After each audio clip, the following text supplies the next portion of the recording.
Yeah, Sunday, yeah.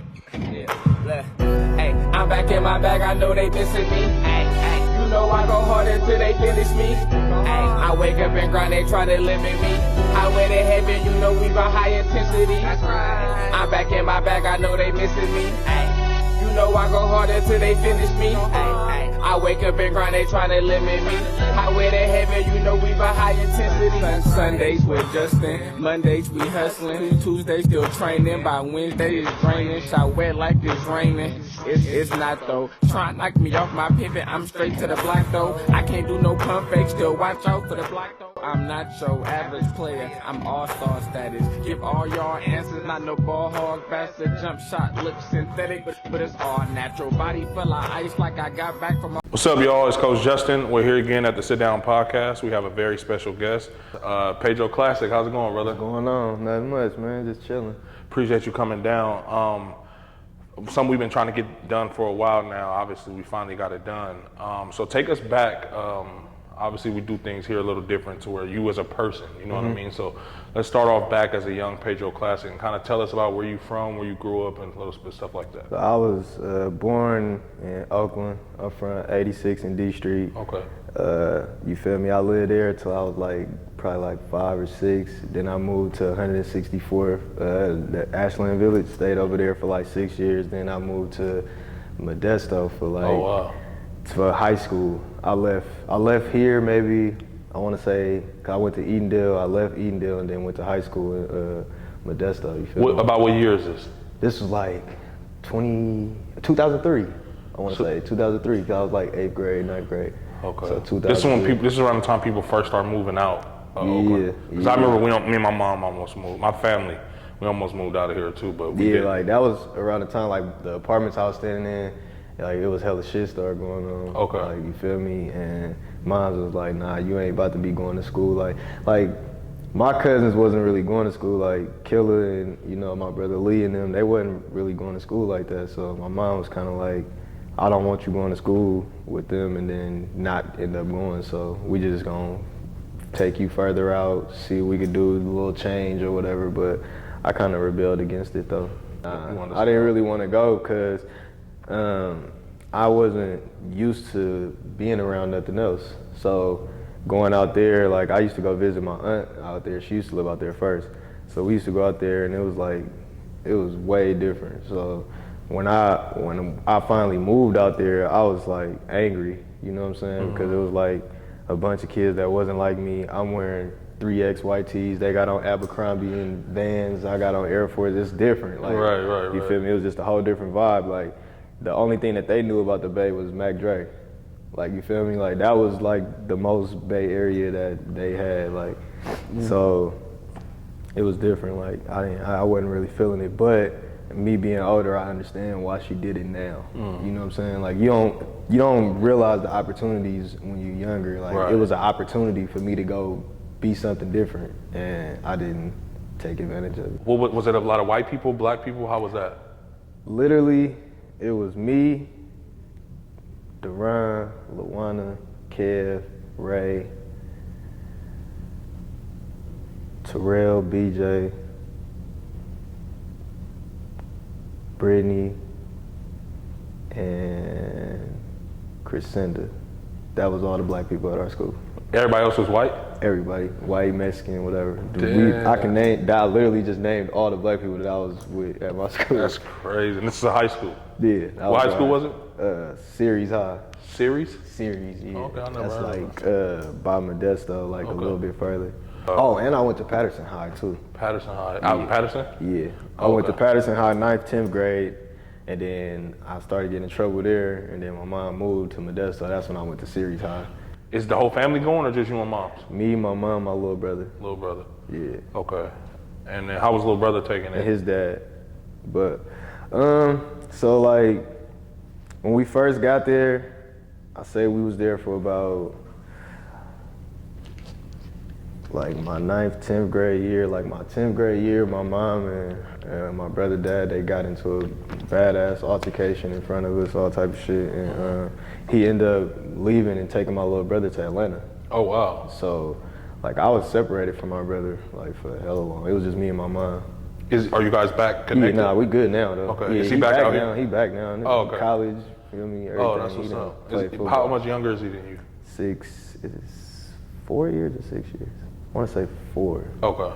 4 or 6. One of them. Okay. I can't remember. When you mentioned like going out there was an opportunity for you, can you elaborate on that? Like what, looking back now, what do you think that going out there, how did it help you? I say that it was an opportunity because I didn't know anybody. I didn't have to take my mentality out there. I didn't have to take my attitude out there. I didn't have to do any of that. You know what I'm saying? I could have went out there and focused on school and totally focused on being something different like that. Back then I played basketball. Okay. So like when I went to Patterson High, like I played there, but I never made grades because I was one of them kids that like, I wanted attention all the time. Like, you know what I'm saying? I always like wanted attention because I didn't have like the clothes and shoes and all that type of stuff. So I made myself get attention other ways, you know what I'm saying? And that was like the ways that I kind of did it by being a class clown, you know what I mean? So I didn't really pay attention in like school. Even though I knew all the work, I was just rebellious. Like, I know it, but I'm not gonna do it. Were you rebellious before going out there? Yeah and no, because I wasn't really rebellious on the simple fact that out here, all my friends was playing basketball. All my friends was doing the same thing. So we all did it with each other. Right. But when I went out there, it was only a couple of us playing basketball. So one of my partners, he played basketball. He was smoking weed and shit. You know what I'm saying? He in the streets fake weight, you feel me? My other partner, he wanna work, he working, he getting his money or whatever. And then me, I was in the designing end, like just. Oh, really? Yeah, because I used to like draw on my clothes and like spray paint on them and stuff like that. That was how I made like a couple dollars, you feel me? Oh, wow, back I then. didn't know that. Yeah, it's crazy. Like my mom reminded me of that, like telling me like you used to draw on your clothes, like draw on your shoes and sell them and stuff? Yeah, like I used to do that back in that's school. I used to what's draw up. cartoon characters on people's clothes and stuff. Oh, They'd bring me wow. their clothes and just give So me you some- actually know how to draw? Yeah, I do actually. But what's crazy is that, like, you know how you just don't do something for so long, so you just Yeah. feel like you can't do it no Right, more. right. So like, I know I can though if I actually Lock sat down, lock in. Yeah. Did you graduate from this high school? Patterson High, I went there, got in trouble, got sent to Ceres High, 11th grade. Went there, crazy. First day I got there, the basketball coach was walking around the school looking for me. Cause he was like, he heard I was good, but he was like, man, we gotta make sure your grades stay up. Didn't make grades again. Ended up getting kicked out of that school and graduated. Can you say for what? So I got in a fight. I had broke my arm playing basketball. I was supposed to be going to a parent-teacher conference. I snuck out the house, went to basketball practice, got low bridge, going up for a dunk, broke my arm. 2 places. They basically told me if I break it again, I ain't gonna be able to use it. For real? Yeah, like it's ugly. Like my bone, if you really, like I don't know if they'll be able to see, but my bone is down here. Like you know how your wrist is supposed to be, it's down here, like it's missing pieces and shit. So basically with that, I was angry, couldn't play, you know what I'm saying? That was one of the times that I was gonna actually try to get my grades together. So long story short, started fucking up again, had to go to summer school, end up getting a fight, and they said that I hit the boy with my cast, you feel me? So they was trying to say it was like with a weapon or whatever, assault, Yeah, but they wasn't like, he wasn't pressing charges, they wasn't pressing charges, it was just like, you can't come here no more. So I had to go to continuation school. So you got kicked out of this school? Yeah, I got kicked out. 11th grade, I got kicked out. Like, so basically, like I completed the year, then when I got to summer, got in that fight, and they was like, you can't come back. 12th grade, you gotta go. It was only like 2 schools, so they basically told me I gotta go to the continuation school if I wanna graduate high school. I can't go to no other school. Yeah, I did. I went, my grandma died. That's what made me go to school, like, for real, cause like me and my mom used to like fight and argue, like all kind of shit. And do you know why?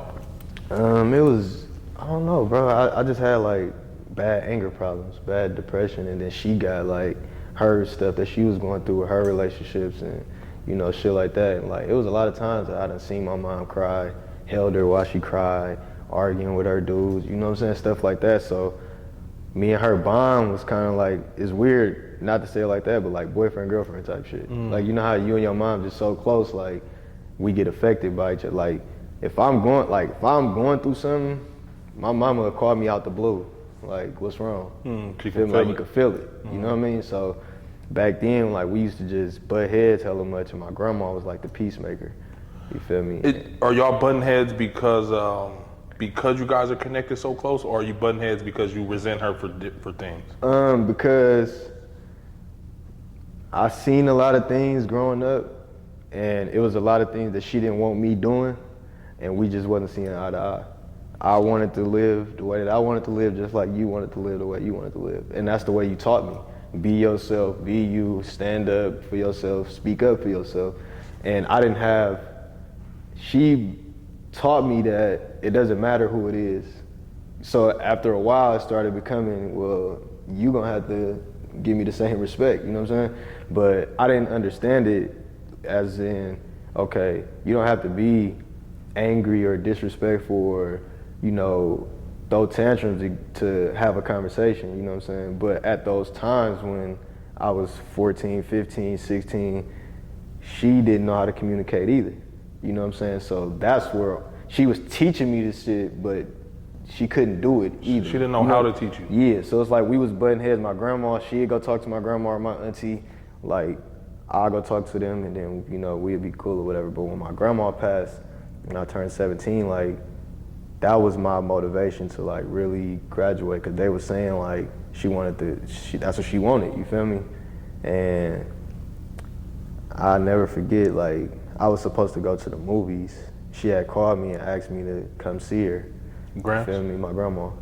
And I was like, nah, I'm gonna go to the movies, Granny, woo woo. Before I could even purchase my movie ticket, she was dead. What? So. How did she pass? Cancer.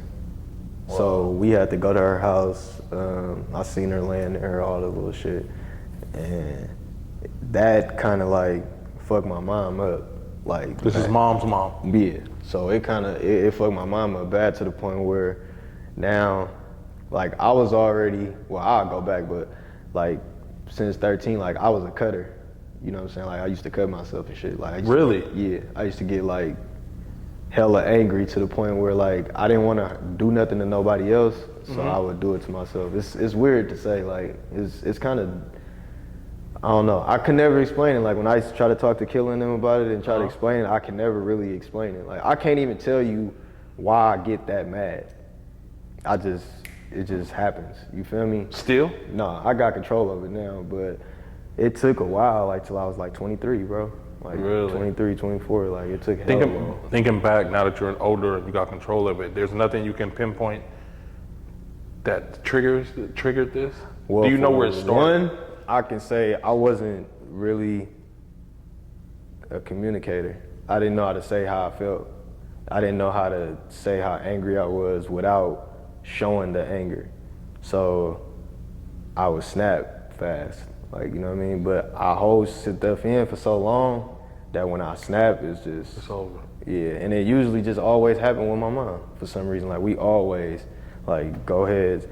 And then, like, the first time, like, I don't remember what the fuck, she embarrassed me in front of my friends, I think. Embarrassed you how, if you remember? Just whooped you or something, talk crazy to you? Yeah, just punked me. Like, right. You ain't going nowhere. Like, you feel me? Like, you ain't leaving. Like, you know what I'm saying? And I don't know, bro. I wigged out, bro. And what you do? And I guess that was the first time I cut myself. I was like 14. You feel me? I wigged out. You feel me? I don't know what it was, but now that, you know, me and her have discussions, I realize, like, over time that when I do talk about things and I express things in certain ways, it don't have those effects. It's only when I don't talk about it, like when you in a relationship or something and you dealing with somebody that don't fully understand, or you got a cousin or a friend that you... Anybody close to you, I know what you mean. Yeah, like you really trying to express yourself, but people take it as a joke all the time. Everything is funny, like... It's crazy that you say that because I felt similar. I've never cut myself, but it would get to the point to where I would hold stuff in so much because when I did try to express myself, it felt like to everybody else I was speaking another language, and it was so hard for people to understand where I was coming from and what I was trying to say. So then I would like, because the fear of that, like you said, when you're talking to Killer, or when I'm talking to my friends who I grew up with, it's like, it's not normal for them to hear a kid talk like this. So they looking at me like with a side eye. So in turn, it makes me hold that shit in. You know what's crazy? It's because they don't understand why I did it, but they understand. Like, I could go to them and, you know, and let them know, like him, Chibbers, Keys, whatever, and go talk to them. And if I really, like, as I got older, when I really sit and need to talk, people know how to talk now. Like, but back then, I didn't even know how to say what was wrong. So it was like, bro, what the fuck wrong with you? Like, you cutting off. Like, you can't say what's wrong. You can't explain it.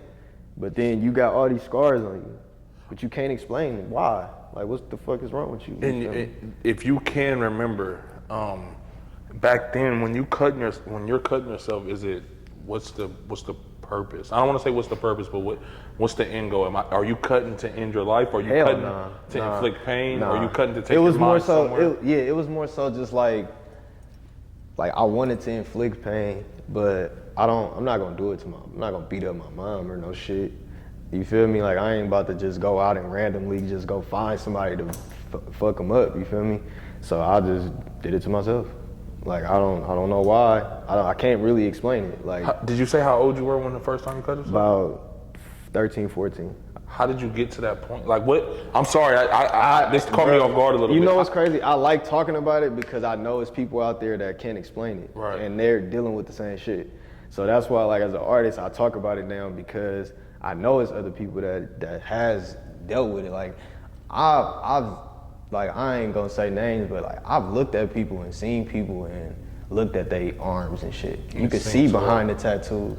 You feel me? Like, that's why I started getting tattoos in the first place. Really? You feel me? It's because I wanted to stop doing that, but still, you feel me? So like, whenever I was depressed and shit, I was getting hella tattoos, like, just getting them.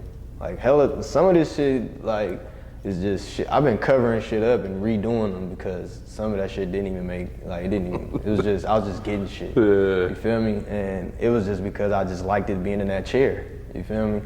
And I never understood it, like, growing up, but like, I realized, like I say, bro, our community is traumatized, and we live in a society where, you know, being weak is the joke. You know what I'm saying? Nobody wants to be the person that's coming around and looked at as weak. You know what I'm saying? You don't want to be looked at as the J-Cat or no shit like that, but it'd be like, people go through shit, bro, all the time. Like, you feel me? Like, people go through shit and pretend that they don't, and that makes you it feel worse. me? Like, it's weird to say, but like, I would rather have been a cutter than been a motherfucker that was beating up bitches. Not bitches, but I know what you beating up women all the time. Cause from what people say, that's my dad used to beat up my mom, you feel me? But I didn't know my dad like that. I was gonna ask about my dad died when I was 8. Can you say how? He got shot. Feel me? In Oakland? Yeah. So what's crazy about that situation is he was in jail. I can't remember if it was 1 or 2 years. He had just did some time. He got out that morning, called me, said that he was gonna come see me or whatever.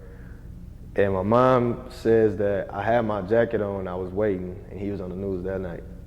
He died the day of his release day. He got out that morning, died that night. What? I never got to see him. I was 8 years old. Do you know the story behind it? I get mixed situations. You feel Did me? they catch the person that did it? I get mixed answers.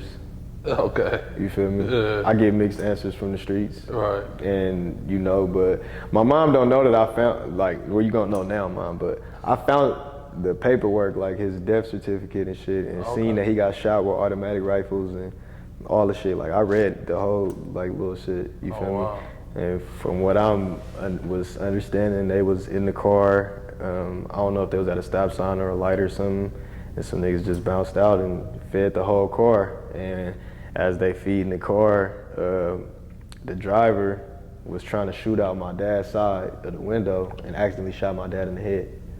So You feel me? He had the bullets in him, but he died from his partner. You feel me? Oh wow. So, you know. Did the driver survive? Oh, they both did. They both got Swiss cheese that day. They was gone that day. It's over. Damn. So like, it's crazy, right? Because if you look up my government name, you'll see that. You'll see. You're a junior? Nah. Okay. My little brother's a junior. So why looking up your name brings up Pops? Because we all have the same name. So. Oh, okay. So we all have the same name, but I'm older. My dad got 2 sons. Both of our name is the same, but he has my dad's middle name. I don't. Right. Okay. Right. So okay. he's the junior. You feel me? But I'm the oldest, so it's like. Can you say why Pops was in jail? That I don't know. Okay. I don't know.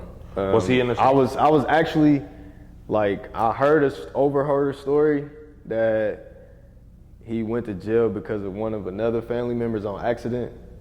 You know what I'm saying? Like, just happened to be in the vicinities, went to jail because of somebody else shit, didn't tell on him. And that was just that, you feel me? It was really just an accident while he was in jail. That last time. Now the other times he was doing whatever he was doing. And you're 8 at this time? Yeah. Let me ask you this. This feeling you get that's hard for you to describe back then, when you feel this emotion that causes you to cut yourself, were you feeling that prior to 8? Nah. You can't remember? And then too, like, I didn't even experience like none of that type of shit until I got like a teenager. But then, you know, back like at that time, that's when, you know, we watching, well, I ain't gonna say we, but me, I was watching shit like Degrassi and, you know, other shit like that had those type of topics on those shows, you feel me? Like looking up the early YouTube videos and stuff like that. And I just was always What like, type of topics? Like the killings? Like, just I've never seen Degrassi. Conspiracy, suicides, and like it's a high school show. Like the shit that Drake was on, that's a high school I've show. heard of like, it, I never watched it. Nigga was getting roasted all the time and came and shot the whole fucking school up. Like, you feel me? Shit like that really happened. You feel me? So like back then, I was always like, what makes people do shit like that? You feel me? But me paying attention to it so much that I'm still not taking heed to the shit that I'm reading. I'm reading all the side effects and how it can happen, but I'm not changing my life to not be this type of person. It just kind of happened. Well, you know, it is harder to look in the mirror and kind of recognize things. It's always easier for us to look at somebody else and recognize the problems, but then looking at ourselves is hard. That is why I feel we are behind in life. We as people in Black hood. people or people period? Okay, people in the hood. Okay. Because I ain't even gonna say black. I like black people, yeah, but I know what you mean. Like, it's Mexicans and whites in the hood that think just like us, bro. That grew up around us, that think fucked up just how we think, bro. Like, it's our environment. You know what I'm saying? And the things that we was taught, like I'll tell you a story, right? I was just at work, and there was a little boy in there with his mom. You could tell that, you know, she a single mom, you feel me? So the little boy in there, she trying to get him to try his shoes on for basketball practice. He don't want to try them on. He giving her a hard time and stuff. So I started talking to him, you know what I mean? Like, what kind of shoes you like? He started telling me, and I'm asking him like, why you acting like you don't want to play? So he like, you know, I ain't good enough. You know what I'm saying? I'm like, bro, how you don't know if you're good enough if you never got on the court to play? Right. You know what I mean? And he was like, I don't know what type of shoes they be wearing, be hurting my feet, this and this and that. So we started measuring his foot, bringing him out different styles, different sizes. So I give him a ball, we dribbling the ball in there, I'm showing him little crossovers and stuff. So now he get so excited about the shoes and dribbling, the dribble moves, he ready to go to practice. That's dope. I buy him the basketball. Oh, wow. Feel me? So now one of my coworkers, he black. He tell me like, I wouldn't have bought that little nigga nothing. His mom was right there, woo woo. He like, why would you do something like that? And I'm like, well, coming from where I come from, we ain't have niggas throwing us basketballs. We had people telling us to go get money. You feel me? Get in the streets, go do this. You gotta be this. You feel me? You gotta have the latest this. That's what we learned. You feel me? So if me buying that basketball is gonna keep him from going through shit that I went through, $14 ain't nothing. Right. You feel me? So And that conversation let me know that it ain't just black people that's in disconnect, bro. It's our environment. Because he not from out here. Right. You feel me? So probably ain't experienced this shit that I seen. You know what I'm saying? Like I was talking to him, like I seen my first person get killed. I was 17. I seen somebody get killed walking home. You feel me? Most people only seen that shit in the movie. Right. You know what I'm saying?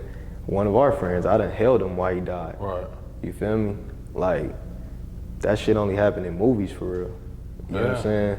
And then it's like for us, it becomes so normal. Like I talk about it all the time. It's like, bro, we used to go to parties knowing they would get shot up. Yeah. Leave and go to another party the next weekend, probably the next day. For sure, or the same night. Right. One party gets shut down, we to the next one. No, that's a fact. And it was just like all on the bus though. Right. For me, looking back on it, it's like how stupid could we have been? But it's like that was our normal fun. Yeah, and it's crazy because, like I say, our society teach us that this shit is cool. Like, you feel me? And it ain't.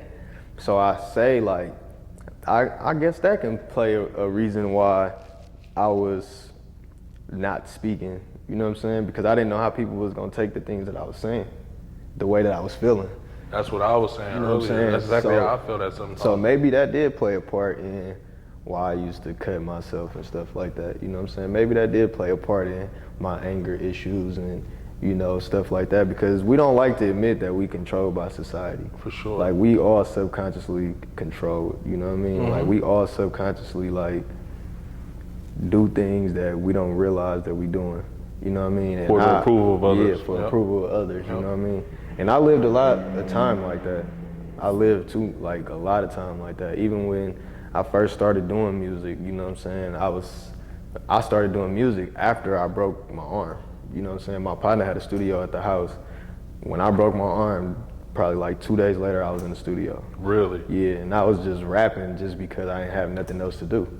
And then after a while, we started buying my boy Terrell. He was the one that kind of like taught me how to write, stuff like that. And then like our moms had got us our little equipment. We had did some little hustling, got our equipment, and we just started recording. And then I just fell in love with it after that. Like, you had never had nobody else around you doing music at this time, or not rapping, no. I just. Is this out in Modesto or wherever you are? Yep. Oh wow, really? That's So you started first rapping out there? Yeah, that's where I first started. Like had the first studio at everything. What was your first rap name? Super Sick with It Lee. Super Sick with It Lee. That was my first rap name. I don't know what the fuck. I thought I was sick with it ENT, for sure. That's hella funny. Sick with It Records, for sure. Were you, what kind of music were you making? Was it more so I was hyphy, bro. I was out the window, you know, yellow bus, all that type of shit. Like, just regular. What was in at that time? Yeah, regular what was in at that time. And then after a while, I started kind of like, cause my favorite rapper, DMX, a lot of people don't know. Oh, wow. You feel me? So East Coast. I started kind of like taking that and was like, I'm about to really start rapping about shit. And then that's when Wayne was dropping all them dedications, all them everything. That's when Wayne was on everything. fire. So like my mom, my 12th grade year, remember I was telling you I got kicked out my 11th grade year, so I was on independent study. So my brother Lee had a studio equipment. He brought it to my house, so I was just sitting and record all day. Had my little video camera, sit there, be vlogging, we're doing that really? back. Yeah, I was doing that shit back 2007. Oh, wow. Like, my mom got videos. I don't even think she got none of the videos of us recording. But like, we got hella videos back then, like hella shit, just having fun. But like, that's when we first started. Like, me and Killer, we had the Rock Stars. That was our first group. I remember that. So like, I didn't know you back then, but I knew Kev back then. Yeah, like that was our first little group right there, and we used to record in my mama's living room all day, bro. For real? All day, like literally. He used to come out there, him and Lee. They used to come out there like on the weekends or weekdays, shit, cause they wasn't going to school, so. So you and Kev grew up together? You guys related? Yeah, we blood family. Oh wow, I never knew that. Yeah, me and Killer blood. I don't think family. I knew that. Yeah, me and Killer blood family. That's what's up. Yeah, like I got pictures of that nigga from here. That's what's up. Who started rapping first? I actually can't say. I can say that I was the first like that I know of recording on the mic, and he used to come to my house and record and shit. And Your house in Modesto, or you back out he here? used to come to Modesto. Really? Yeah, Killer used to come because he didn't go to school, so he used to come to Modesto and shit and come stay at our house. Like I mean, Killer, so you know how his childhood went. You feel me? So he used to always be at our house and shit. Like, you feel me? And we used to record all day. You feel me? All day until when I graduated. As soon as I graduated, I moved to Atlanta for like a month and a half, maybe. Why out My there? little brother was out there. With his pops? So, with his pops. So I went out there because I was trying to go to school, do something different, play. Hey, you only lasted a month and a half? It was hella hot out there. So this is college. You was going to college out there? I didn't get to. But you was going out there to go to college? Yeah, that's what I was going for. Okay. Yeah, but when I got there, the situation just wasn't what I was told it was gonna be, and I just wasn't feeling it. You feel me? I just wasn't feeling it. I wanted to come back. You feel me? I felt like I spent all that time trying to graduate and be around my friends just to pick up and leave again. Like if you realize, like I stayed on 86 for 6 years, stayed in San Leandro for 6 years, stayed in Patterson for 2 years, stayed in Modesto for 2 years. I never really just sat nowhere and just had my, you know what I'm saying? Yeah. So when me and Killer started rapping, and me and Lee started rapping, and me and Chippers and them and NHT, and we was doing all that shit, like I wanted to be a part of that. Like fuck college, fuck Atlanta. I'll go to college back at home. You feel me? Like I'm trying to rock with my niggas. I'm trying to have fun, bro. I'm trying to live my life. The whole high school I spent in trouble. So I didn't get to go to school dances. I didn't get to go to none of that shit. My school wasn't having it. Were you wanting to go, or you just didn't even care? I was one of them kids that I didn't care because I couldn't go. You feel me? I already knew I couldn't go. So, but if I tried to get into a dance before, they didn't let me in. Man, fuck that shit. I ain't tripping out that. You feel me? But I knew I couldn't go. Right. You know what I'm saying? Now my prime, I went to my prime, my continuation school prime. I went there, but like, it was cool. I took my little sister. I really just let her go, have fun. And then like my ex-girlfriend, my first girlfriend, I went to her prime at Albany High, cause all my partners went to Albany and shit. So I went, feel me, up there. But for the most part, I didn't get to have no, like high school and shit. I didn't have no grades for nothing. So shit, I didn't really get to do nothing. The most I did, like when I started fucking with Terrell and them and rapping, like 16, we used to go to the Palladium, and that's a 21 and over club. I used to fuck with this girl, and she knew the security, so we used to always be in the 21 and over club. When Too Short and them was popping, the Pack, when the Pack and them first came out, all that shit, we used to be in the club with them niggas all the time. I used to be at all that shit, and I was only 16. I'll be going to the club and then go to school and tell niggas how we was at the club. You niggas is at house parties, nigga. We That's at the club. crazy. We got to put on button-ups to get in this thing, nigga. I remember those days, Boosie, nigga. You niggas still feel me? You niggas boosie. You niggas ain't got to dress up. You feel me? So. Before we keep going with the music tip, I want to go back a little bit. When it came to you hurting yourself, what was mom's and family's reaction to it? All right, so look, the first time I ever did it was right in front of my mom's face, bro. And she just looked at me like, what the fuck? Is this when she embarrassed you in front of your friends? Yeah, that was like that. And then she was just like, bro, you really that mad? What did you use? Man. You don't have to say if you don't want. It just sounds crazy, bro. Like, it just sounds fucking crazy. But fuck it. All right, so I got hella mad, bro. And so I don't know if you can see this mark on my forehead right here. I had like a dark mark on my forehead. So I took a picture frame and broke it over my head, bro. And then I grabbed a glass and just started carving my arm, bro. Like really just started. What was wait, what? But my mom was like trying to stop me. Like she was like, what the fuck is you doing? Like you tripping? Like you feel me? Are you like screaming and going crazy? I don't remember. Really? I don't remember any of that shit. I just know I was hella mad. Did they ever try to get you professional help? Yeah, but you know how black parents is, bro. Ain't nothing wrong with him. Like you feel me? Like he's showing out. Yeah, like that type of shit. But I don't think that she necessarily. I think, cause like I did that first time in front of her, and then after that she didn't know I did it no more. Oh wow. You feel me? Like I was just doing it on my own. You feel me? So like, she didn't know, like I didn't really tell people, like I'll just come around and just, like how Killer found out, I was wearing, it was like 90 degrees, bro, and I had a hoodie on. And I'm sweating, I'm in the car, I keep the air on and shit. He like, bro, get the fuck out there. Like, what are you doing? We in the middle of the hood chilling. He like, bro, what is you doing? Like, get, like, nigga. How old are you at this point? Nigga, this is my last time. I was like 21 maybe. Like really? 21, so you were 22. doing it for that long? Yeah. So like 13, 14 to 21? Yeah, but it wasn't like I was all just, the time. It wasn't like all the time. Right. Like, it was like I had to get that mad. Do you remember what made you mad this last time at 21? I think I was just on some, like, nigga was stressed out. I was getting into it with my bitch. I was broke as fuck. Like, just life. Nigga, life was just like, fuck. You feel me? Then I had my son at that time, my oldest. Then I'm arguing with his mom, can't see him, going to court, well, trying to go to court, getting restraining orders and shit. Then you blasted me on social media talking about I'm a deadbeat, all this other dumbass shit. And that shit got stressful, bro. After a while, I was like, bro, fuck that shit. But I never was like on some kill myself shit. It was like, I'm trying. Have you ever thought of that? Nah, it was more so like I'm gonna do something to her.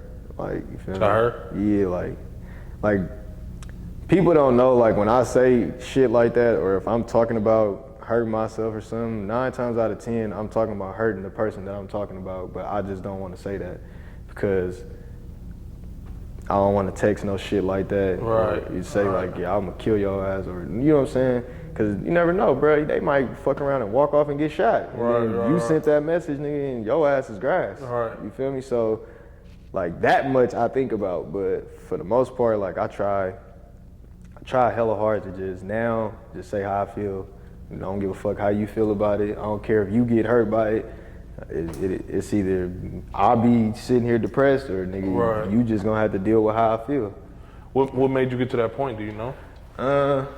Well, because I realized that no matter what, me cutting myself, whatever, me being angry, throwing tantrums, punching walls, whatever, none of that shit explains the problem. Or fixes it. Or fix it. Right. So once I started realizing like, okay, I cut my arm, but then I get in the shower, the shit burning. Now I got another problem. I don't mean to laugh, but nah, bro, you can laugh, bro, because my my mom, like, bro, I swear, bro, first time that shit happened, I got in the shower, I was screaming. She like, that shit hurt, huh? So dumb ass, like, what was you thinking? I'm like, Mom, I don't even remember doing the shit. I don't even know. You feel me? But I black out. Like, I get hella mad. You feel me? But now I try not to get to that point. Like, you feel me? But a lot of people don't know that about me. Like, I don't think I ever knew that. Like, literally, a lot of people are gonna watch this. Like, the Repties know. But like, a lot of people gonna watch this and be like, I didn't even know that nigga was like that. Like, a couple ex-girlfriends got to see that side, that angry ass side. But other than that, people don't know that about me, bro. People think I'm just hella cool all the time. Like, what happened with Killer when he found out? What was his reaction? Because I kind of interrupted you. When he pretty much like, when I took my hoodie off and he seen that shit and he was just like, what the fuck? Like, but then he just started roasting me, just took me on one. But then it was our partner Flair that passed, RIP.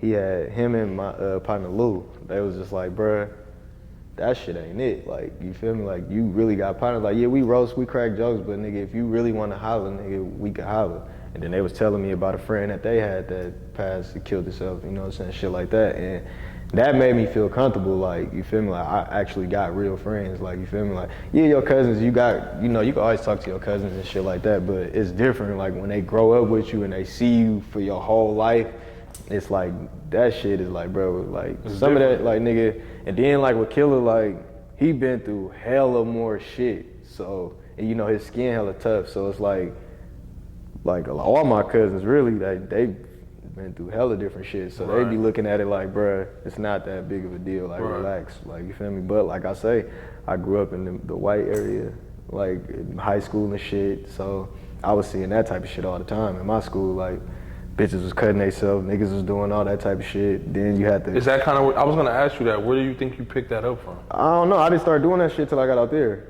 Really? Like, until I got around different type of people.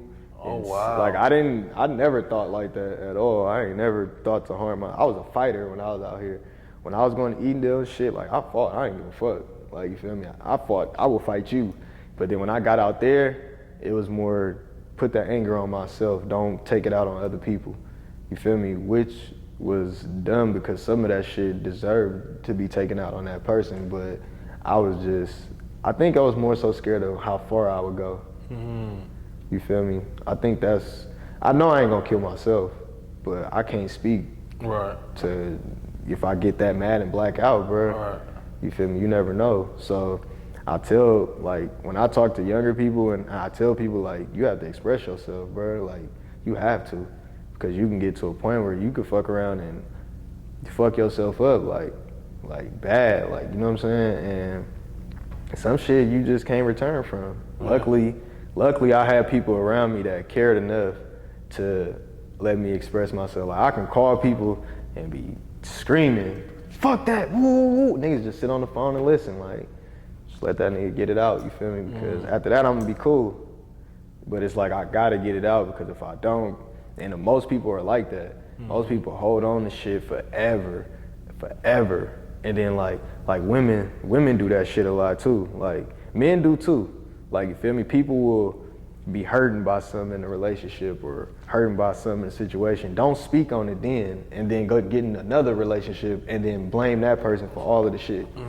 And we do that in life a lot. I don't even think, I was about to say, I don't even think that's restricted to relationships. I just think that's period. Like, it could be, like, let's say for instance, you have an issue but that you and mom constantly go through. You can eventually take that out on your woman. Right. You know what I mean?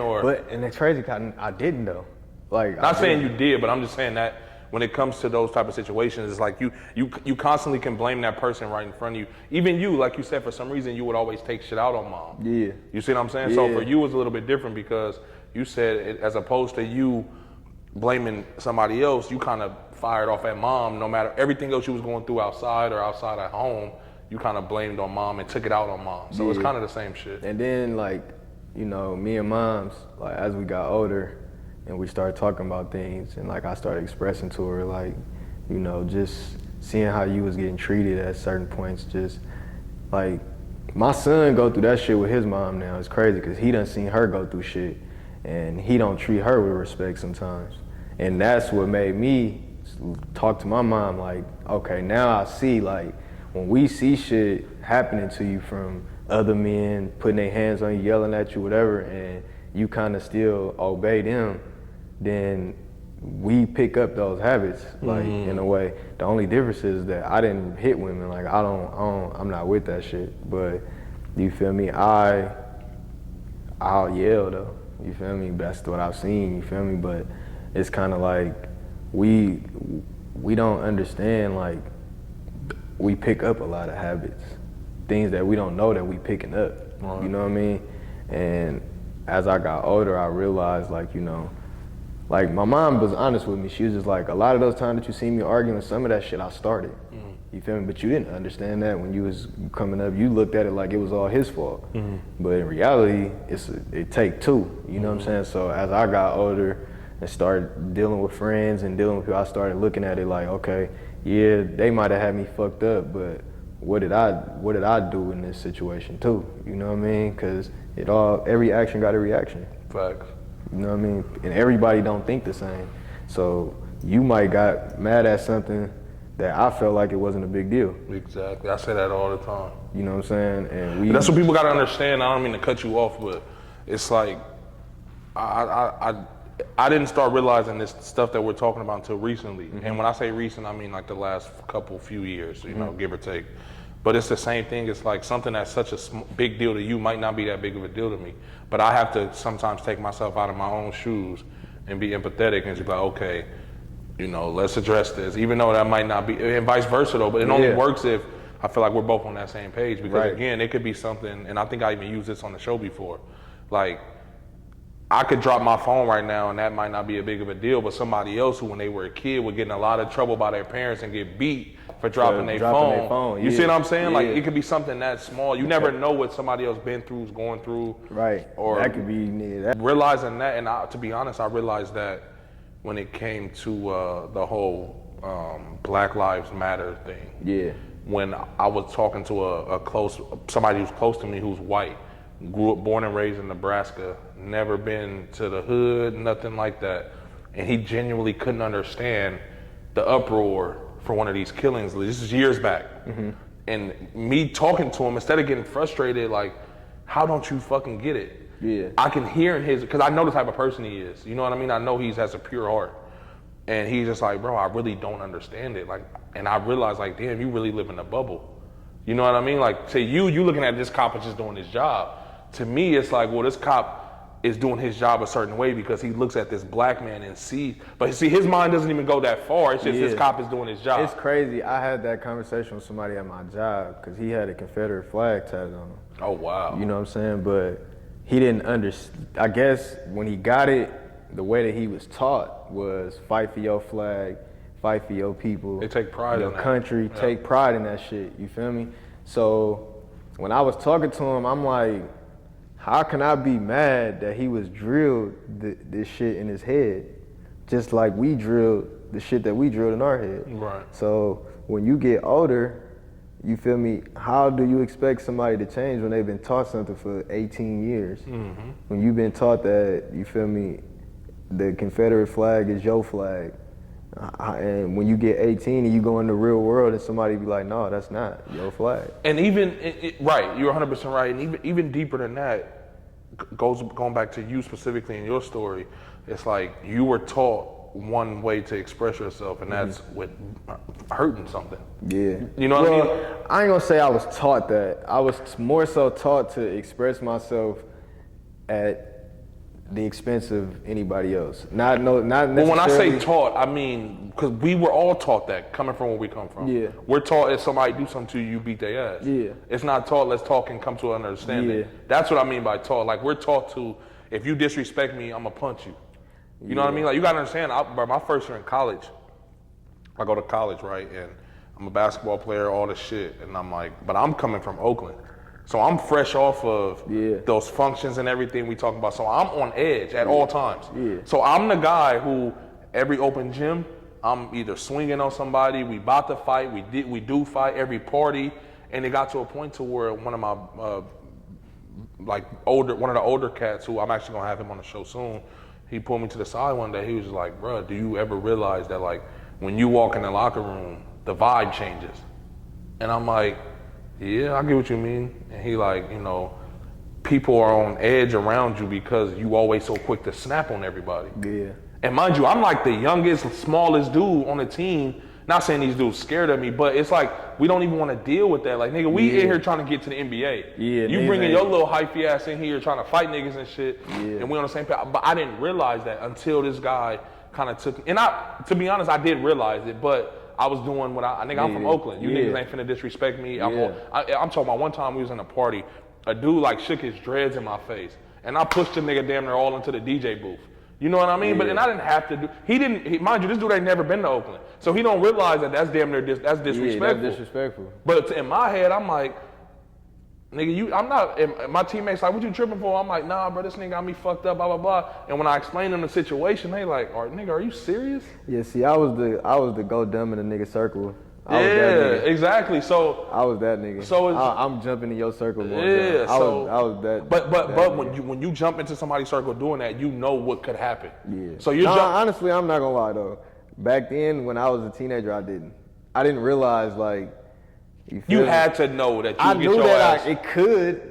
But that's I'm what I'm thinking saying. that we all this dude that I'm gigging. talking about had no idea that this is a form of disrespect. Oh yeah. That's what I'm saying. Yeah, you. So he's doing it, having a great time, and I'm taking it as, oh nigga, you like this Paidro Classic coming to. Yeah. You like, see what I'm nigga, saying? What you shaking your like nigga, what you on? And that just goes to say that's what I was programmed to do. Spunky. And it was just like I had to realize, meeting people from other areas and seeing all this shit, just thinking like, bro, the way we live ain't normal. Like, why? Yeah, it's not, bro. And then even telling stories that people are talking about shit that I'm going through, my friends going through this while I'm in college, and man, back home, this person just got killed. And they just like, my coach one day pulled me in the office like, man, I don't think it's safe for you to go back home this summer. Like, I want you to stay here, we'll get workouts, stay in the gym, blah, blah, blah. And I'm like, nigga, I'm going home. What the fuck? Man, it's crazy. That's what I was saying. Like with the dude that had the flag on him, like we chopped it up because like I've been working there probably since June, and I know like 5 close people that died since I've been there. So like I've came to work and got the news and would cry at work. You feel me? All type of shit. And they see this and be like, bruh, like what's wrong? Somebody died. Damn, again? Like I know my boss was like, bro, I know probably like 10 people in my whole life that died. I'm like, man, I know 13 in 2017 alone. Right. I was about to say, we can probably get up to 10 a year. You feel me? So maybe not super close like, with, but know of for sure. Yeah, so he like, bro, that's not normal. And then like when I was talking to the dude that had the flag on him, he was just like, man, growing up, like I didn't really have hella, you know, blacks around me, but I never was like against blacks either. I never thought nothing of it. Right. You feel me? But he was like, I never really understood why certain things are, you know, uproar. Like, yeah, the police shootings is wrong. Like, but why is it being handled the way that it's being handled? Right. And I'm like, shit, when you ain't been heard for years, eventually, you feel me? If you saying, hey, eventually you're gonna be like, motherfucker, you pay attention. Right. Like, you feel me? Eventually you're gonna get more aggressive, you feel me? And I feel like that's what we gotten to in America, and it's sad that we've gotten that far, you feel me? And as we started talking, he started understanding, and I think it made him uncomfortable I haven't seen him at work at all. Really? You feel me? So I don't know if it was because he don't want to change his beliefs or if... Well, did you threaten him? No, I didn't say nothing to him. Okay. It was just more so we was just chopping it up, and like every day we was just having dialogue, you feel me? And then we decided, remember I hit you and I was like, yeah, my boy, he wanted to come have a conversation on camera, and we're gonna have 2 different sides and speak. And after we decided to do that, I told him I was gonna let him know, and then I ain't seen him since. Like, he ain't been to work or nothing. So like, but I could tell it was uncomfortable because he stopped wearing shorts to work. He started wearing sweats and shit, or slacks. What city do you work in if you don't want to conquer? Wow. Feel me? So where's he from? Do you know? That I don't know. But what's crazy is I think he stay in the Crest. So he like, bro, when I be in Vallejo, he like, when I go home, he like, it's a shooting all the time. He was like, but I don't really walk through my neighborhood or nothing. Like, I just go there, sleep, and come home. Like, you shouldn't have to live like that. But do you know if he's from California at all, or you don't know? I think he is from California. Okay. But I don't think he's like... The crazy thing is, I was surprised when you said that you work in Concord, because that's right there, and it's so diverse in the whole Bay Area. But what I realized is a lot of people don't know what the Confederate flag means. More recently, yeah, because I didn't know what it was until I got to college. Yeah. Like, I knew what it was, I didn't really know that it could be deemed as disrespect until I started meeting people from the South and hearing stories and all of that. And I was like, oh wow, I never would have. Yeah, I didn't know that. You see what I'm saying? So out here, maybe people don't, because this ain't really the South and it's so diverse. Yeah. You got to go to certain areas to run across racist people. You know what I mean? It's crazy. Like in Concord, bro, right now, bro, it's whites riding around with trucks and American flags, the Blue Lives Matter flags, all that type of shit, bro. Wow. You feel me? Like it's got to a point where I'm like, damn, bro, am I gonna have to start carrying guns out here? Like, you feel me? That's crazy to think that you got to carry a gun in Concord. Bro. In Concord, bro. And I'm talking about they downtown Concord riding with their trucks. 2 motorcycles on the side. You feel me? They riding around like this. Like they're ready for whatever. Yeah, I done seen it a few days. They riding around like this. That's wild. You feel me? So I'm like, man, this is just what it's come to. Like, you feel me? But like, I've got to the point where I've started asking older people, like, was we better off segregated, or was we better off going through the shit that we going through now? I don't think we were better off segregated because we don't have the access to. We wouldn't have access to. That was my answer. But I always asked the older people that was before us because they seen everything. Right. And you feel me? My aunt at first, she was like, yeah, and then she actually thought about it, like, we wouldn't have the resources, like we wouldn't and then like when we had Black Wall Street, they burnt that shit down. You feel me? Exactly. So it's kind of like they want us to depend on them, but we don't know how to, like, how we hustle each other, how niggas could take what they gonna get and move. we don't do that with other people. You feel me? We hold them to a higher. It's like we hold them to the standard that they look down on us on. Yeah. Like we hold them up on that pedestal that they hold themselves on. We ain't on the same page and ain't really coming together with no plan, bro. And we got more so stuck into race than the actual issues. Right. You know what I mean? Because like I say, like people say shit like, oh, well, blacks ain't killing blacks because they black. And that's very true. Right. But I ask people this, right? If you see a gay person or a snitch getting attacked by the police, are you jumping in?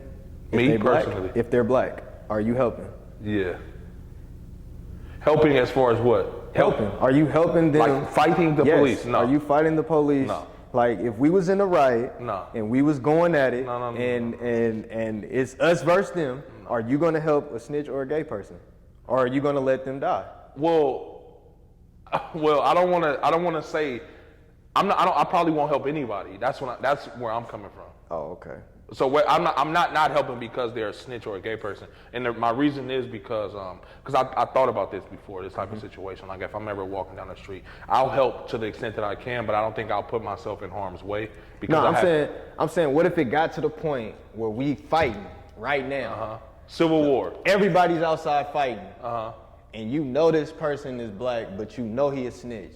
You know he gay. You know he killed your cousin. Are you gonna help that nigga, or are you gonna let him go? I don't know, bro. You can't say. Okay, the gay person, I'm helping. I'm not big on that. That doesn't bother me. A snitch. I'm not helping a snitch. The older I got, it doesn't bother me. But I'm not helping a snitch. I'm not mad at you. Because to be honest, I might not either. You know why? But hold on, let me finish. Okay. Because the reason why I might not is because I'm not in the streets, right? At all. But people close to me were and are. So I still kind of feel the street mentality because myself, I live the straight and narrow. So if you was going to be scared to go to jail, you should have lived the straight and narrow with me. So I lose respect for snitches too. I'm probably not going to help a snitch. Just hearing myself say that, I probably won't. I'm not. But not for those reasons. Somebody who killed my cousin and something like that, I don't know, man. I don't know if I would help or not. Okay. Gay person, I'm helping for sure. Now listen, this is why I say this, right? Because I've actually like got people, they blocked me, like friends. Like we've actually gotten these arguments because they say that they're pro-black and they're all for black people. Every black person, leave no man behind. And I ask them that. And then they be like, oh, I ain't helping no gay person, I ain't helping it. And I have no problem with gays, but they like, I ain't helping no gay person, I ain't helping no snitch, I ain't helping this. Well, why? Because if we in the Civil War, that's your ally. Right. You feel me? That gay person that you help can be the person that saved your life. That nigga that killed your cousin could be, you know he's a killer. Right. You already got the proof that he killed your cousin. But this is a motherfucker that you gotta protect to protect yourself. Are you gonna do it?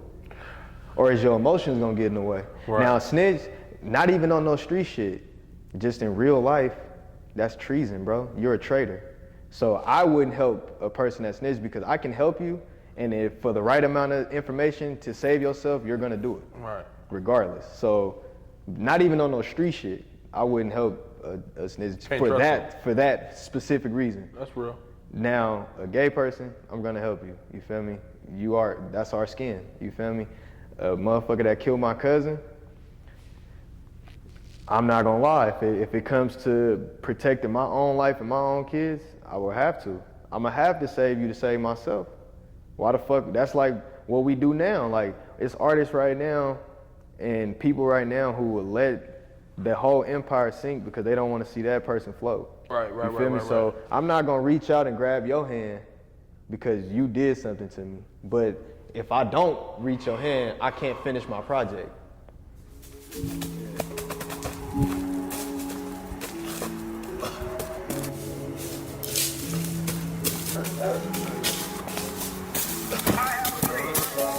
This shit real. No, they ain't wanna believe me. I took the fast route. Cause I thought this shit be easy. Man, it ain't easy. Man, this shit it get to me. I'm tryna hold it smile. I make this pain shit look pretty, I'ma hold it down. Got people looking up to me, always stood my ground. A lot of people tried to push me, yeah, I'm going crazy. Insane Heath Ledger, yeah, I got the crown. If she don't king me, I'ma check her, baby. So as blacks, are we really for each other? Because if you can't get out your feelings enough to say, I'm gonna save a person that harmed me to help me, you can't. It's Let me ask you this. Do you think there's more people that would help somebody who killed their cousin? I'm gonna keep it real. Or do you think there's more people who won't? Because I think there's more people who will. I've asked this question to a lot of people and they said, fuck them niggas. They won't help the person that killed their fuck cousin. them niggas. I also think that it's easy to say that when you're not going through it, but it's hard for a lot of people also to watch somebody else die. Right. Like knowing that I could step in and intervene, a lot of people wouldn't be able to live with themselves if they didn't. And that's just my personal opinion. Yeah, I mean, You look like you disagree. in some ways, because I know some cold people. Because I get what you're saying. You say when I talk to people, they say if somebody killed their cousin, or let's say did anything that something serious that they don't fuck with, they say they're not gonna help them. I just don't agree. That's how people think, and that's why I say we so divided. Like when people say we all supposed to come together, okay, first of all, we have to figure out what we even fighting for. Like, and that's another thing. We don't know which route we're going. Like, and I'm glad you said that, because that's when you asked me the question the first time, that's what I was thinking. Our skin color really doesn't make us allies. We have to have the same common goal, same beliefs. You know what I mean? Not even beliefs. We have to be trying to reach the same finish line. Yeah. In order for us to be, in my head, for me to consider you an ally, we have to be trying to get to the same point.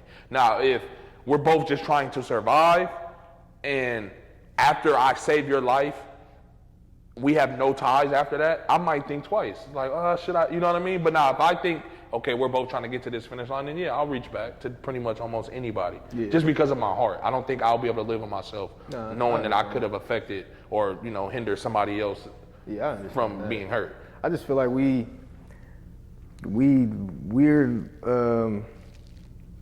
leaning towards a society where we're gonna have to have these conversations. For sure. And we're gonna have to make these decisions. Yeah. You feel me? I hope we don't. I hope we don't. But for my kids, I'm ready to make that decision. You feel me? And I feel like my son is 10. Yeah. He got 8 more years until he can get drafted to the war or anything. You feel me? Anything can happen. So I feel like I have 8 years to make some type of change. And what's the fuck is going on around me? You feel me? And what's going on in my society and the way my people think, you feel me? Like, I talk to my friends about this kind of stuff. Like, I don't really talk about like Black Lives Matter and stuff like that on camera and stuff because people judge it, you feel me? Like, it's a sensitive ass topic, you feel me? Like, we combining too many things with, we combining the police brutality with slavery, with the fact that the communities is all fucked up, but we not taking the fact that, you feel me, if you go back in history, you see that our own people sold some of our own people to bring them here. You feel me? So if we take that and be like, okay, well, those are some of our roots. Like when people say go look back at your roots, some of our roots ain't the same. But even with that, it's like I can't really give an opinion on those type of things, only because I don't know what the circumstances were. Yeah. Because what if it's a situation to where I sell Paidro Classic in order for my son to come. Yeah, and that's why I say, like, I'm sorry, but Paidro Classic gonna be for sale. Yeah, you know what I mean? That's what I'm saying. And we don't know exactly. And like from what I did my research on, like, just the American slave trades and stuff like that, they was selling prisoners, like people that they felt did treason, or prisoners that they like. Just imagine Santa Rita. They just wake up and sell every prisoner in Santa Rita right now. They wake up and what? They just wake up and sell everybody in Santa Rita. Like, y'all all sell them. Yeah, okay. Y'all all criminals, so we just gonna sell y'all to them. That's basically what happened. They got their crops and their guns for the people that was already in prison. It's like, we don't even fuck with y'all anyway. Y'all already in jail. Y'all already fucking up the society, so we gonna sell y'all. That's basically what happened, you feel me? And what I'm seeing is like, we're not able to be honest about that. Then you got the era of Martin Luther King, Malcolm X, Well, Rosa Parks. before you move on, I don't think it's even a situation of we're not being honest. And don't get me wrong, I don't go backwards. Yeah. As far as when it comes to research, only because I feel like it won't do me any good. Right. It'll just have my mind thinking too much. You know what I mean? But I think we get caught up. For me, when I say it's hard for me, even when it comes to the Black Lives Matter thing, right? And it comes to black people killing black people, it's like when I come, you said it perfectly, and I thought you were gonna go down this road with it, but you kind of changed. We're combining all the issues into one big gumbo pot as opposed to attacking the issues individually. Exactly. So when you say, yes, blacks are killing blacks, but that's not what the fuck we're talking about at this moment. Right. That's like, when a black person kills a black person and they get caught, they're probably gonna go to jail for it. Right. So the issue is the cops are killing black people And for no reason, and they're not getting, there's no repercussions to it. At all. You see what I'm saying? So that's more so, and that goes back to your earlier point. It's like, when I think of the Black Lives Matter thing, that's my mindset. But then there's other people who think of Black Lives Matter means all black people are good, and it almost flips the racism. You know what I mean? Yeah. It almost like, okay, and shit, there's bad people in all races. There's bad black people, there's bad white people, there's bad Mexican people, there's bad everything. So I don't want to negate the fact that like, oh. But it's all of your experiences. Yeah, for if sure. you meet old Southern black men, they hate white men, bro. Right. Because of look the shit that they've been through. Yeah, for sure. Feel me? I ain't been through that. Right. So I can't hate a white person as much as an old man from the South. You feel me? Now, the cops that's doing the shit that they doing, Right. like I said, me being from Oakland, I had all black cops slamming me and punching on me, bro. I ain't had no white cop do nothing to me. It's all, even deputies in jail, bro. It's always the black cops that do the bitch ass shit, bro. So, cause they trying to prove they self. You feel me? So when, like, motherfuckers be mad at Lil Wayne, like, you feel me? That's his experience, bro. Right. A white man saved him, bro. That's his experience, bro. You cannot be mad at that. That's his experience, bro. Period. People want him to say, oh, fuck white people. Bro, that's not how he feel because the person saved him. Just to play devil's advocate with this situation, I'm glad you brought it up because it's kind of a hot, recent topic. Yeah. I just feel like if you're not gonna the issue with the Wayne situation is it turns into, okay, I'm not mad at you if you don't add to the cause, but don't take away from it. Yeah, and I think that's what Wayne does in a way have took at that times. picture. Right. You shouldn't have took even that with picture. years ago when he did the interview and he said something about he's never experienced racism or something like that. I don't know if you remember this. This is years ago. I remember him saying that. Yeah, shit. but it's like you're not wrong for that, but we can't act like it doesn't exist. You can't act you know like what I it mean? never So happened. I would rather, and Wayne being Wayne, he could easily He's avoid saying- some of these situations he puts himself in. He's saying it like, from what I took out of it, I ain't gonna lie, when I first heard it, before it even became a thing, like what I took out of it is he don't see it in his world. He does, and he probably does. In his community and the shit that goes, like, he has white butlers, he has white fucking maids, he has white fucking everything, you feel me? He got people that come chef for him, they're white probably. You feel me? So, but he's paying these people. He's paying him just like you got paid to go take that picture with Donald Trump. So you're not no better. But like you said, don't take away from the cause by saying you don't see this, you don't see that. Say, if you do say that, say, yeah, it goes on, but I don't see it. I'm not directly affected by it. I'm not directly affected. For me, I can still see the problem. You know what I mean? I've been racially profiled on multiple occasions. Even now, I tell people all the time, when I'm walking down the street, let's say if I go to Safeway right now like this, it's different than if I just leave work and I go to Safeway and I'm in my suit. I get treated differently. Yeah. I'm the same person, but I get treated For differently. sure. And I laugh at that all the time. Bro, I noticed this from me talking about my clothing to people and then me pulling out a business card. Right. The way that they it's a perceive difference. and talk to me is totally different. For sure. You feel me? So it's just like I say, like where we come from and the shit that we experience and the shit that we go through, it makes our choices, like it affects us subconsciously. And that's why I say, like, going back to, you know, even though like I don't like moving in the past, but the reason why I was saying that is because we went through the slave trade. We went through the Million Man Marches, right? And they was fighting Black Panthers, everything, right? shit was changing, right? Then what happened after that? Our parents, some of our grandparents, that whole 40 to 60 years of crack and all that, they didn't fight for shit. They didn't fight for nothing. They was getting high. They was chilling. They was getting money. They was selling dope. They was doing what they was doing. Well, but I'm not saying that it wasn't planted in our. No, but I don't want you to think I'm disagreeing with you. I disagree with that. But some people say that was a part of the fight, and that was just a fucking weapon that was used from the other side. Yeah. Crack. Oh yeah. You see what I'm saying? Definitely. So it's hard for me to like if we get drunk right now and I cat off and I hit you tomorrow like, oh, my fault, bro, I was hella drunk. You might be understanding. Yeah. You kind of look at our parents and our grandparents the same way. They were under the influence of. I do, right? But I look at all the men in my family, like my uncles and shit, they was all on drugs, all in the streets. You feel me? So like the men that I learned from is my cousins. That's my age.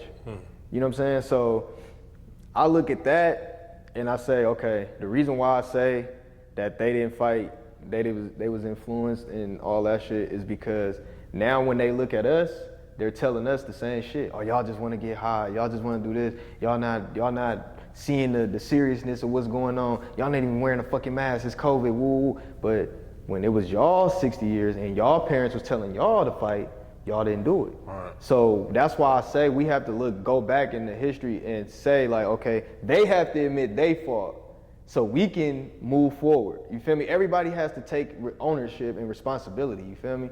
It's like they want to blame it. It's like we go from Black Panthers to what after that? You feel me? Like who was fighting after that? You know what I'm saying? And we don't have no real definite answer. Like we have a couple people that was saying, you know, little shit here and there. Well, what's another difference from then and now?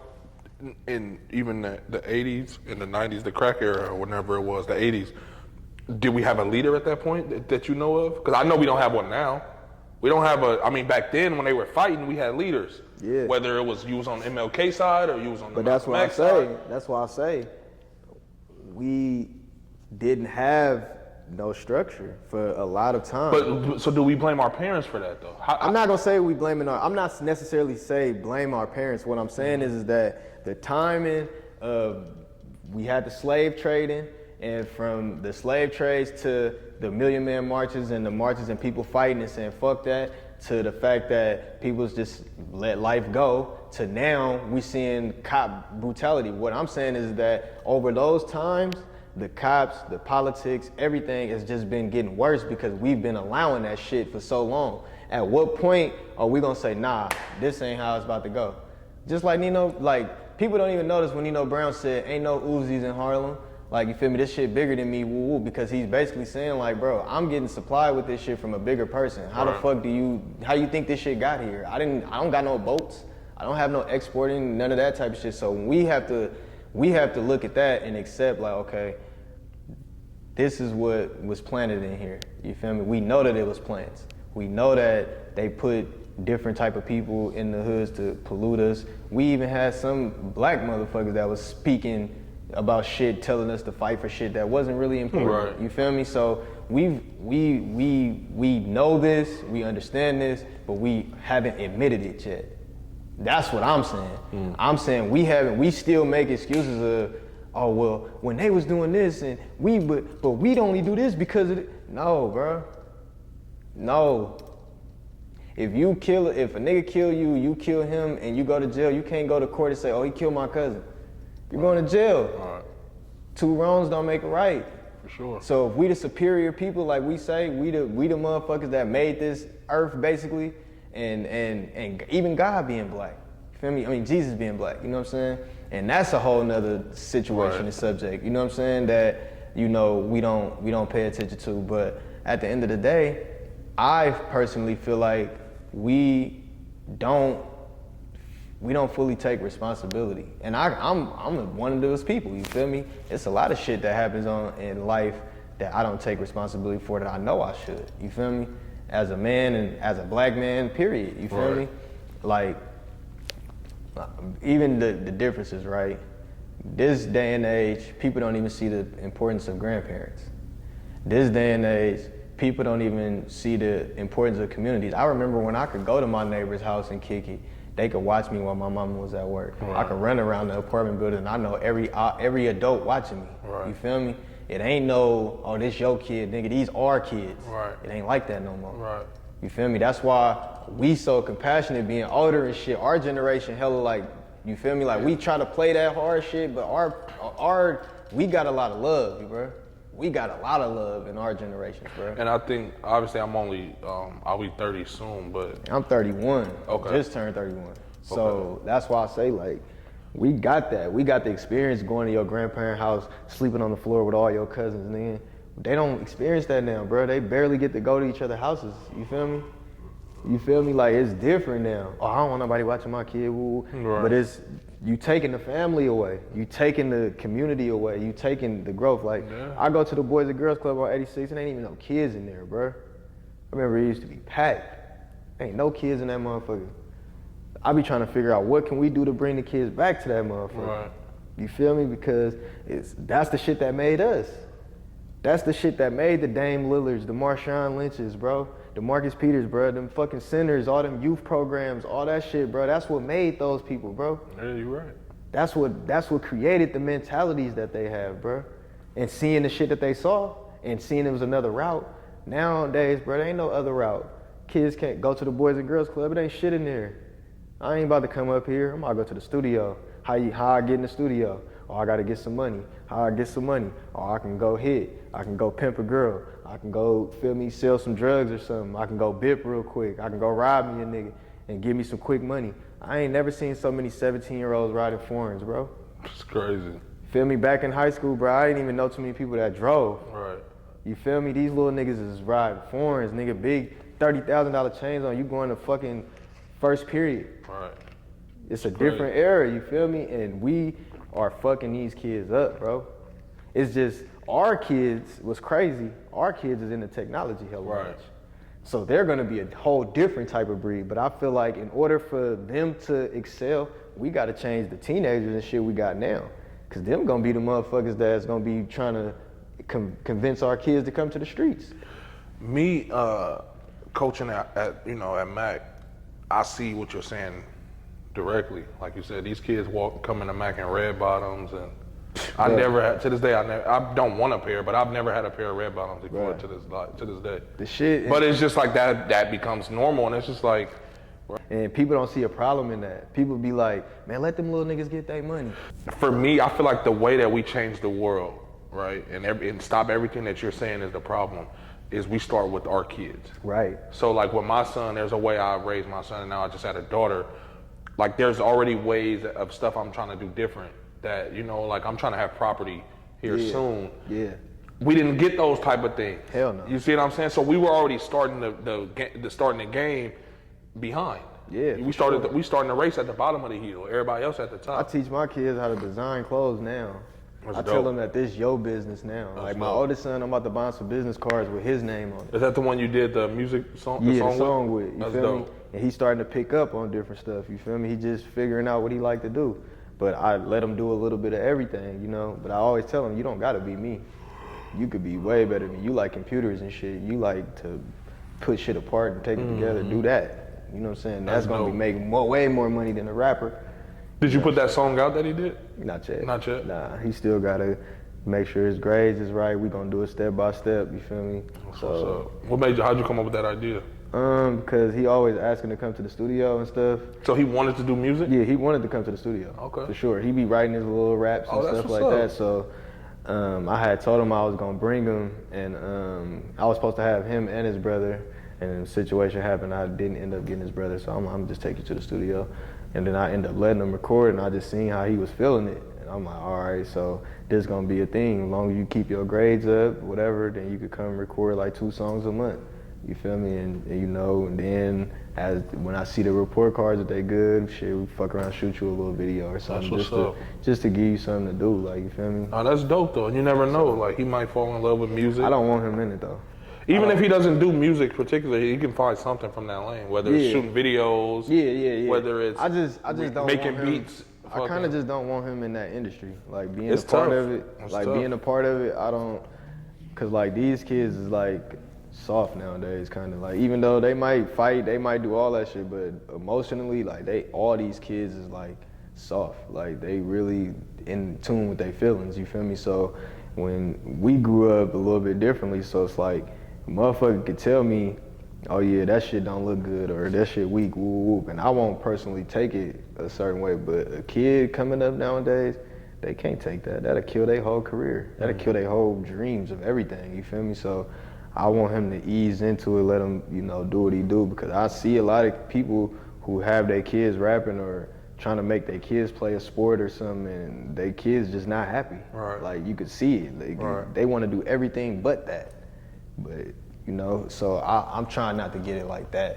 Saw future toting on the semi. Nightmares show up like I'm Freddy. He bare soft, call a nigga Teddy. Big wop, yeah, I need the Fetty. Run in your house like a nigga Eddie. Hate a chimney, bitch, that's petty. Bitch, don't make me get disrespectful. You want me to chase, but I can't catch you. One reason I always fuck with you is because of how hard you work. You know what I mean? I respect anybody. I always see you posting your stuff. You always up to something. You always got something going on. So I always respected that. How did you get into I know you mentioned it earlier, like the designing and stuff like that. How did you get into that? It started like when I was in high school and stuff, and you know, I just didn't have clothes like that, so I would just try to create some shit, and it just started sticking. But then when I was in jail, I say my first time going to jail, like actually sitting down, I had to do like 45 days in like I want to say 2012 or 2013, and I was writing hella raps, and then I was just drawing hella clothes, like, you feel me? But I didn't have no name or nothing. I was just drawing like little symbols and logos and stuff. And then I got out, and I want to say I went back to jail the end of 2014 or 2015, something. And that's when I was in there for like 8 months.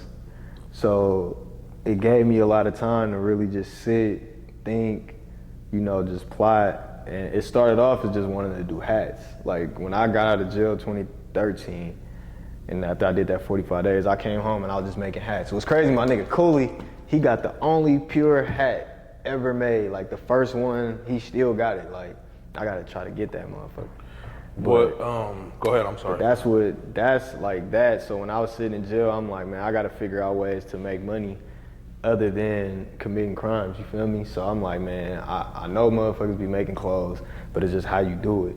So then just being in there bored, you feel me, started drawing, and then I was asleep, and it just came to me in a dream, perfection under rare evolution.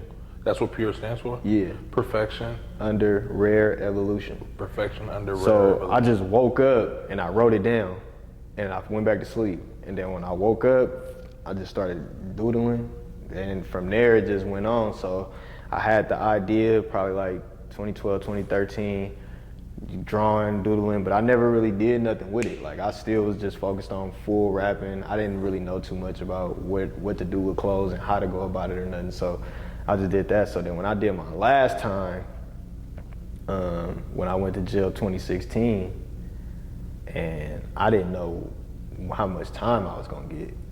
So I was like, man, doing anything to keep my mind off of it. So I started drawing, and I was sending the drawings home to my BM, my daughter mom now, sending them to her, sending it to this other girl and shit, and just coming up with different stuff. So when I ended up beating the case, and well, I didn't beat it, I took some time, but I didn't get as much time as they was trying to give me, so I feel like I beat it. But when I came home, once again, I didn't have no clothes, I didn't really have too much. So I had to get back in my bag, and that's when I just was like going to Joann's, Hobby Lobby and shit, and just started like pressing up shit that said PURE on it, and then people started actually liking it. Then I started coming across like little off-brand like running shoes, and I started doing them. People started buying them and shit, and I was like, I could actually, my baby mom was like, fuck it. She had came across some money, and she was just like, feel me, order you some patches and sweatsuits, let's figure out, you feel me? And from there on, I've just been doing it since 2018. So if it wasn't for my daughter mom, I probably would have never took it serious. Like, I probably would still just have it as an idea.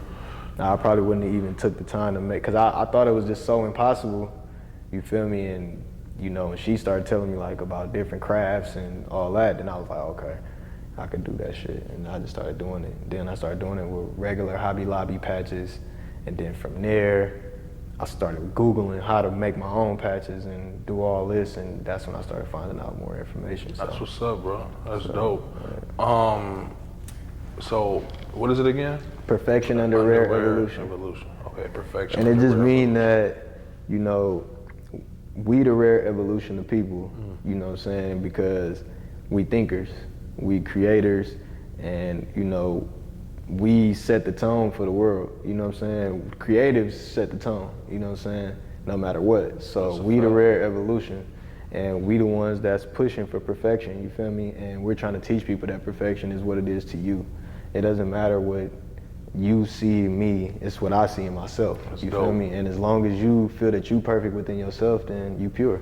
That's dope, bro. You know what I'm saying? So that's really, I don't think I ever knew that whole breakdown behind it. I think I've explained it a couple of times, but you know, it like go over, like, you know what I'm saying? People that haven't really, you know, heard it, but that's really what it came down to, like, you feel That's me? super dope, man. It was just, and also, not to cut you off, but like, you're good. my brand also isn't fully about my brand, because I always felt like in order to be perfect and in order to shine, you don't have to hate on the next person. So that's why I created the magazine and had mostly everybody else in it and not my stuff. I had a section of my stuff, but mainly everybody else and highlighting what they do. I didn't even put myself in there as an artist. I just put my CD cover in there. But I had different artists, you feel me, and different people. And I feel like, you know, like I say, when you push other people, you feel me, that's a form of being perfect, you feel me? Because I don't have to not help nobody else to big myself up. Right. I can big myself up by still being there for other people and helping other people. That's a fact. So that's what Pure is all about. It's all about creating change, creating the mindset to be perfect within yourself, because I was one of those kids that was depressed and, you feel me, had those issues like I was explaining earlier, you feel me, and it all came from just self-confidence, just not having confidence, just not feeling it wanted, not feeling included, you feel me, and just always feeling left out, you feel me, and I had to realize that I'm perfect to me, you feel me, as long as I'm happy within myself, then that's all that matter, you feel me, because we spend so much time hurting ourselves and losing life looking at other people, from other people's eyes, you feel me, like we look at your friends will be like, man, that outfit ain't what's the name, but you'll be feeling it, but you'll take it off because you don't want to be around and you feel like they don't feel it. You know what I'm saying? It's a sense of, what's that shit called that you said earlier? Like just feeling wanted or included, or I don't remember. I forgot. It was a word, you said a specific word though, but it's just basically like people just wanting to feel included. You know what I'm saying? And that's what Pure stood for, is just being you, standing up and speaking for yourself and understanding who you are, you know. That's dope, man. That's dope. Salute to that. You mentioned the magazine. Let's talk a little bit about that. You said how you kind of came up with the idea and how it was structured or whatever. Not much of you, mostly you showing love to people. Where are you gonna put out more? Yeah. So my plan when I first did it, I had the idea with a couple friends of mine, and they like was supposed to do it. And then like we started talking about it and putting it out, and it's like once I put something out in the public, I don't want to not do it. Right. So it's like the situation happened, how it happened, they started going through their stuff, but I just started researching how to do it. So I had the idea probably like the beginning of 2019, but it took a whole year to get everything together, to interviews, how I want to do it, the site, set it up, everything. So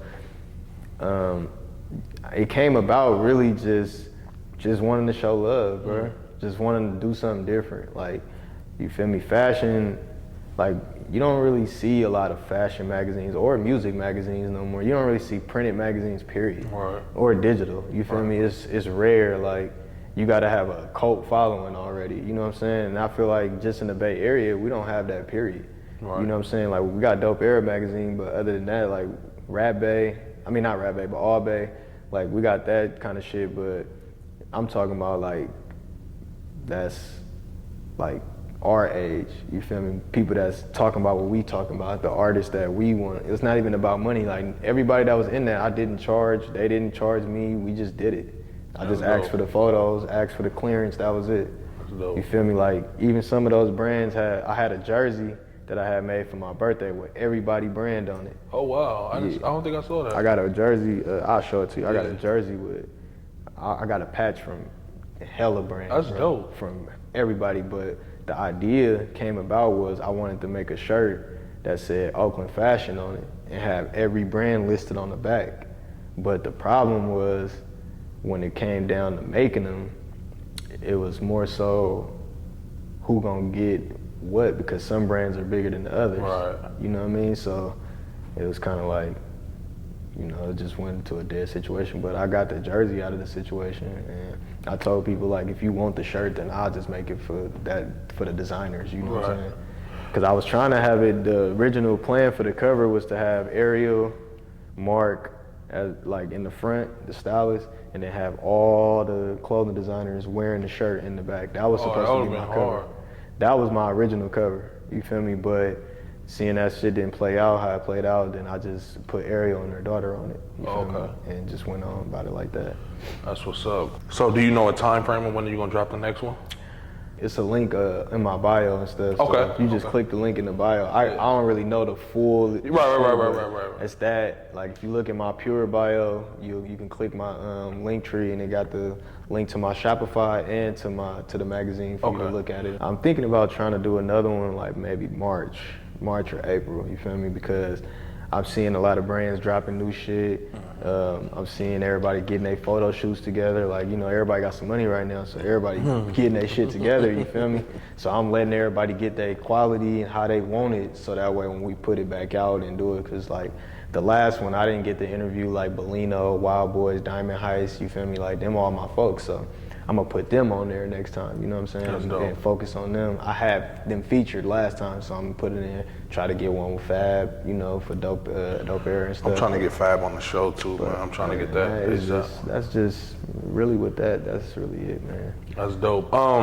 Before we move into the project, can you say what you went to jail for back in the day?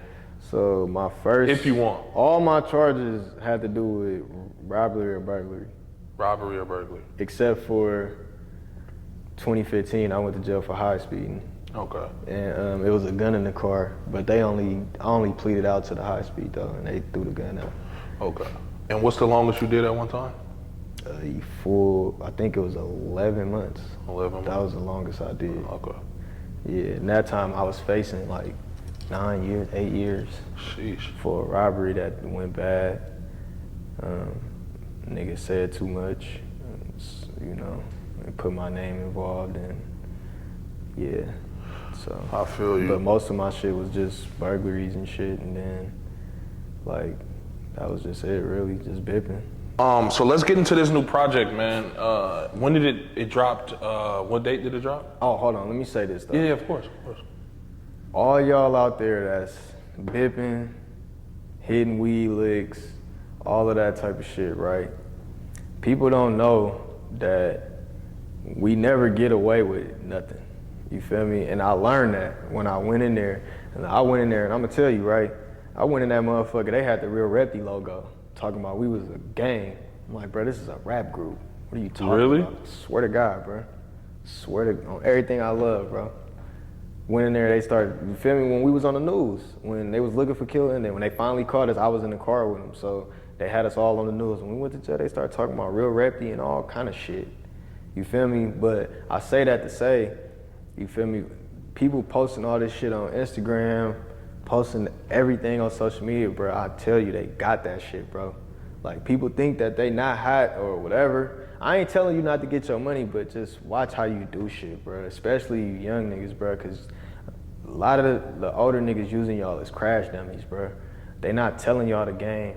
You feel me? They not telling y'all that, you feel me, you gonna get the most time for high speed. If you bipping, right, and you high speed, the driver gonna get the most time. You feel me? You ain't gonna get the most time for the burglary, nigga. You gonna get the high speed and the burglary charge. Right. You feel me? But they don't tell the young niggas that. You feel me? And it ain't nothing wrong with, I'll tell you, I don't care. You feel me? It don't matter. But like I say that to say, you feel me, pay attention to what you're doing. If you out here hustling, you doing you, keep it to yourself. You feel me? You ain't gotta, you know, make yourself hot. You feel me? Even if you a rapper, you do your thing, flex your video cheese. But if you a nigga that didn't have nothing and you just posted 50,000 out of nowhere, you feel me? You gotta answer for that. You know what I'm saying? Whether it's in the streets or whether it's the police. You know what I'm saying? So I say that to say, like, y'all gotta really start paying attention to what y'all doing, bro, and understand that, nigga, some of y'all got kids, you feel me? So y'all kids watching y'all videos and shit. That's what made me start really talk about my real life, you feel me? Because I preach to my son about, you feel me, expressing himself a lot. And then I don't want to be in my music talking about shoot 'em up, bang, bang all fucking day. And when he hear my shit, that's all he thinking about, you feel me? Like, nah, bro. He hear my shit. He learned me through my dad. I didn't know this, you and my mom, woo, I didn't know that you was, you feel me? Because we don't talk about that type of shit. But when you hear my music, you hear all the stories, you feel me? You hear all the shit. And then some of that shit he be remembering, bro. So I say that to say, you know, if y'all out here in these streets, bro, really be mindful of what y'all doing, bro. Really be mindful, bro. And everybody is not your friend. These niggas is only friends when the money is around, bro. Right. When that money fall, you got your core people that you've been around, bro. Period, bro. So understand that brother shit, like, it's cool, it's whatever, you feel me? But when it come for your life, nigga gonna always choose himself. You feel me? So be careful with what y'all doing, bro. No, I appreciate that. I be tired of seeing, you feel me? Even some niggas I don't know, bro.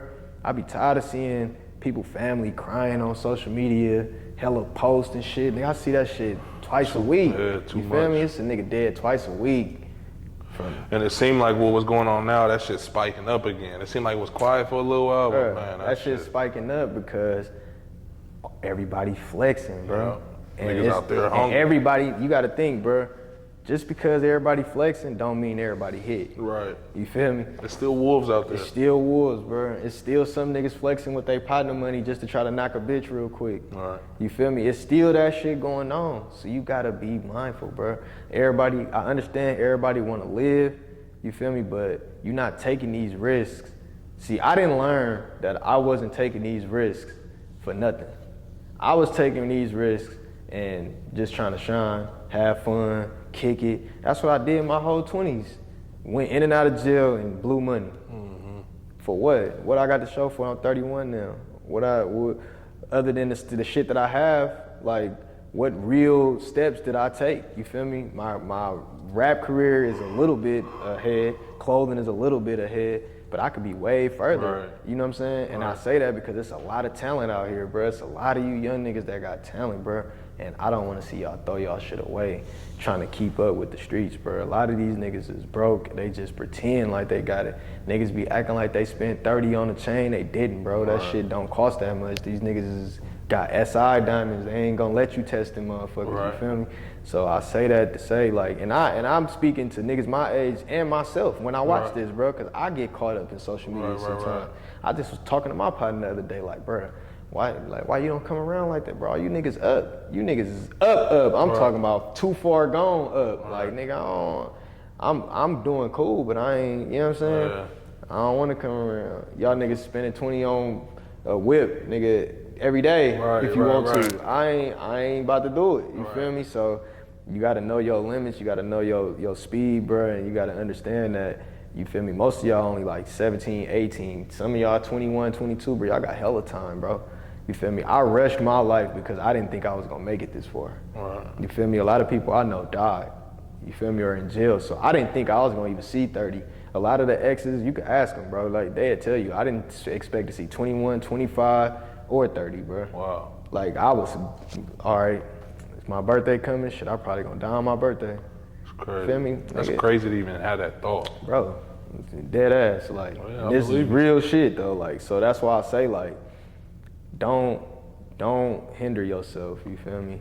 Like, if you a motherfucker that like, I went to the art academy, a lot of people don't know that. Wow. I went to the art academy in San Francisco, you feel me? I quit school because all my friends was getting money. So I wanted to go get some money. So I stopped going. Wow. You feel me? That shit didn't do nothing. I was in jail the next year after that. Literally, 1 year I was in jail. You feel me? So I say that to say, like, you gotta stay in your lane, bro. Like, You got to. And a lot of people don't know their lanes because you looking at social media and what's cool and what's popular and all that shit, but nigga, a lot of niggas don't like living like that, bro. A lot of niggas I know that's killers, that's funking, got niggas shooting at them every day. They don't like that shit, bro. They don't like living like that. Right. You know what I'm saying? These niggas don't like riding with their kids or having to ride 2D. They got their wife and the kids in the other car because they don't want to ride in the car with them because they don't know what's gonna happen, you feel me? Ain't no way to live, bro. And that's all we doing is just the same cycle over and over, you feel me? So that's real shit. To the youngsters, bro, do y'all shit, you feel me? I ain't telling you not to be in the streets because I done did it, but at the same time, bro, be mindful of what you doing, who you around, because you see people dropping like this every single day. You feel me? And I ain't trying to see that for y'all, nobody. I don't give a fuck where you from, who you fuck with. I don't want to see you die though. Right. You feel me? Me personally, I've got to that point where I just rather see everybody shine. Y'all can talk shit about each other all y'all want, but I don't want y'all to kill each other. And I don't want you to go out and die trying to make no money. You feel me? Because I done almost got killed over money plenty of times. Right. And it ain't that serious, you feel me? Money gonna come and go. So, man, I appreciate you saying that. I really just wanted to say that, bro. No, I appreciate you saying that. I know hella little niggas that, feel me, they don't even want to go to school. They don't even give a fuck about school. They just want to get up and get some cheese. And I respect it, get your money, but it's you don't have to throw your life away to do it. You know what I'm saying? You don't. I think, like when I said earlier, that's a real good point. And like I said, it starts with our kids, you know what I mean? So if we can instill different, teach our kids to value other shit, opposed to money. But like I say, we know niggas, we know some people that's just not good parents. Sometimes, nigga, your kid is my kid. Right. Like I say, that's what we came up under, bro. We came up in the community where, nigga, your kid was my kid, bro. Like, so that's why I say, like, yeah, it's for us to teach our kids, but if I'm not knowledgeable about something, nigga, you pull a little Elijah to the side. Right. Hey, Right, Keys right, do it, man, look, Elijah, whoa. Right. Your dad trying to say this, you feel me? Or one of my cousins, hey, your dad trying to say this, bro, he's not saying this. Nah, we need each other. Like, you're 100% right, we need each other. Bro, because if we don't, like I said, you can't learn everything from one person, parent or not. And I know, especially for little boys, and me, my pops, it was always different coming from my pops. Like, sometimes I'll be more combative when it's coming from pops because that's pops. Yeah. But hearing it from somebody who not my pops, it's like, okay, I might be my ears might be open a little bit. Yeah, and that's what I say. Like, that's why I'm like, bro, we have to look at each other's kids like they your own, bro. If you see a little nigga out there and he fucking up, pull him to the side. Little bro, come on, bro.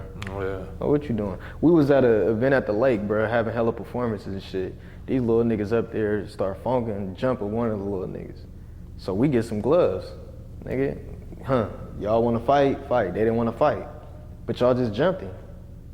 Why y'all don't want to fight? All right. Cause you ain't got your gang of niggas right here. Come on, bro. We ain't raising kids like that, bro. Right. We didn't grow up like that, bro. Right. And that's what's gonna happen. If we wasn't there, one of them little niggas would've got shot. Yeah. See what I'm saying? Yeah. All it takes is for people to sit them to the side. Then they really didn't have no issue. Right. After conversating, they had no issue for real. That's how most of this Niggas shit just be, looking man. at me hella hard.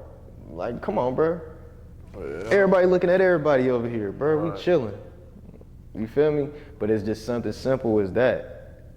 Like, our boy that died, that whole night was bullshit. I watched everything happen. It was bullshit. That was a drunk night, bro. Right. Literally. See, I wasn't there. I Bro, don't think I literally watched that nigga drop to the ground. It's crazy. I literally held him when he took his last breath. I actually felt his skin turn to rubber. It's crazy. Literally, bro. I was holding that nigga when he started pissing on himself and everything, bro. That's crazy. Literally.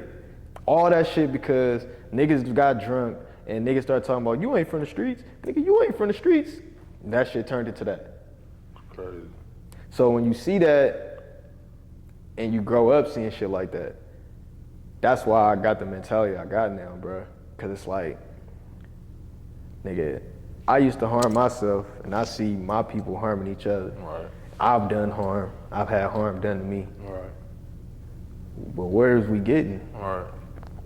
You feel me? Where is we getting doing it? You know what I'm saying? Now, some niggas deserve to go. I'm not gonna lie. It ain't for me to make that decision, but at the same time, when you make those decisions for somebody, you got to answer to those consequences. Right. And a lot of niggas don't understand that. They think this shit a video game. Exactly. You feel me? And we got to teach these little niggas, bro. It's real. Whether we got to grab I done had niggas that wasn't my uncles that was older snatch me up, bro. What is you doing? Right. Fuck you doing out here, bro? You know your mama beat your ass. And when I used to go to 86, bro, and 85th, bro, niggas that knew my uncle, my mama, and them, they be like, bro, Lil Lee, bro, come on, bro. You know you ain't supposed to be out here, bro. It's been times, nigga, they'd come and hand me a phone. My uncle on the phone. Get your ass from 85th. Feel me? So when you start looking at it like that, like that was the communities that we come from, bro. Right. You feel me? It's different. So we have to be the OGs now, bro. We gotta understand we ain't the young niggas no more. Right. You feel me? There's a lot of us that's our age that ain't realized that we ain't young niggas no more, bro. Yeah, tell me about it. I agree You feel with me? you. We not young niggas no more, bro. We the leaders. Niggas keep asking where the leaders at. We the leaders. We are the examples. You feel me?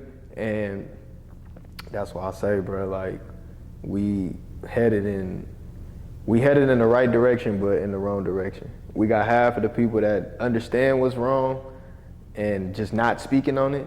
Then we got some people that's really clueless, and then we got some people that's really fighting. You feel me? And then you got people like us that's gonna speak our mind, and you could take whatever you want to take out of it. You feel me? Like I say, the Black Lives Matter movement, I ain't really for it. You feel me? Some of the points I agree, some of them I don't. Right. You feel me? But ain't nobody gonna force me. You know what I'm saying? Because what I see is the same shit from every race. I don't see the same. The only difference I see is they kill us, don't go to jail. But we're not in the system. We run from the system. We say fuck the police, fuck being a DA, fuck being a lawyer, fuck being an attorney, fuck being a judge. We in the streets. Then wonder why, you feel me, we ain't a part of these decisions. So if we really want the change, nigga, we gotta infiltrate that shit. Go get the change. Create the change. But if we gonna just sit and bitch on Instagram and shit, I ain't with that. I'm not about to keep doing that shit. I feel like this generation, and people might hate me for it, but I feel like we playing victim, bro. You feel me? We want to talk about everything in the past, but none of our actions that we doing now. You feel me? Like, okay, yeah, the past happened. It was slavery. It was all of that shit. I ain't been a slave though, ever. My life is the way it is because of my choices. So let me ask you this: What do you feel like you're doing to change it? Honestly, personally, I'm working on myself because I'm trying to get certain understandings of shit because it's a lot of shit that I don't know. It's a lot of knowledge that I don't have. So within my circle of people, I try to talk and expand minds. Mm-hmm. You feel me? And with that, they gonna go expand somebody else's mind, which can expand somebody else's mind. You know what I'm saying? Like how Pac said, you might plant the seed. So in the meantime, what do you suggest that people do in the meantime? Like for you, if for example, somebody like you working on themselves, trying to get, you know, clear understanding on the whole, everything that's going on. What do you do in the meantime? Because you said you don't want to post no more. You don't want to do that. I'm not saying don't post, right? If you feel like that's been, because some people have a voice enough to just post and it means something. Right. You feel me? But most of us not. Most of us don't have that Instagram or that social media handle where we could just post something and everybody's gonna gravitate to it. But the people that do have that, they're not speaking. Mm-hmm. Why? Because they know that some of that shit is bullshit. Mm-hmm. You feel me? That's why they don't speak on it. You know what I'm saying? So I say, if we are going to make a change, for one, we have to be honest. You know what I'm saying? With ourselves. Right. Ourselves before anything. Before we can go blame anybody else, we have to be honest with ourselves. And that's just in life. That's not even just with the black not even lives. black or white. Yeah. I'm just saying, just period. We have to take accountability for our actions. You know what I'm saying? And when it comes to the mental health stuff, that's my biggest thing. Is like I had to start keeping it real with myself, like having those conversations. You really have like, to. Otherwise, I couldn't get to this point. Like I couldn't start fixing the issues unless I addressed them head on. You definitely have to, and that's why I say that all plays a part. It's life. It's not just black and white. It's not just being broke. It's not just racism. It's life. All this shit applies to life, bro.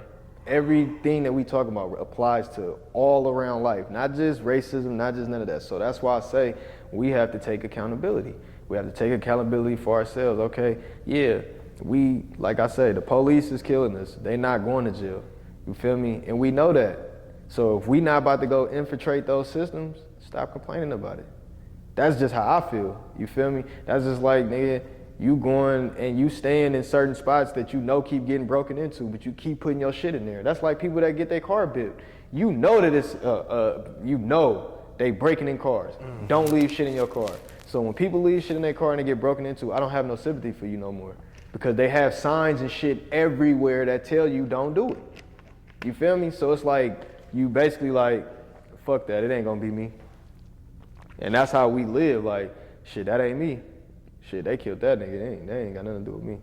That's how a lot of people, like, if you look, even with the looting and shit, why I didn't agree with the looting is because a lot of people that I knew, they tell me straight up, nigga, I'm going to hit a lick. This ain't got nothing to do with the protest. Right. You feel me? So when people use that protest shit, when people use the protest shit for personal gain, it confuses the situation. Yeah, I don't you agree feel with me? that And either. that's why I say we have to take responsibility. You feel me? We can't say we fighting and then you got half the people really going there riding, fighting for the people, and then you got some people there just to come up. You feel me? We disconnected. Yeah, no, I agree with that. So I just feel like where the start is, everybody got to be real with themselves first, and then have a conversation with the person next to you and ask these hard questions. You feel me? I done talked to old people like I told you and asked them, do you think we was better off segregated? And have a conversation with them because I want to understand what you think. You feel me?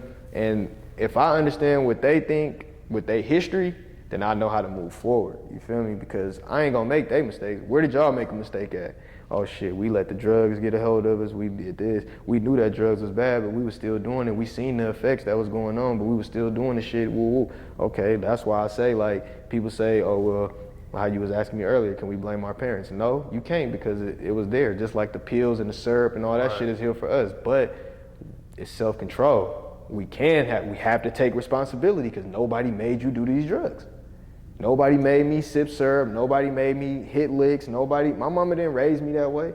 Like I told you, my mom moved me to Modesto to give me a different life. I chose to come back and do the shit that I was doing. So my consequences for my life is my fault. But how do you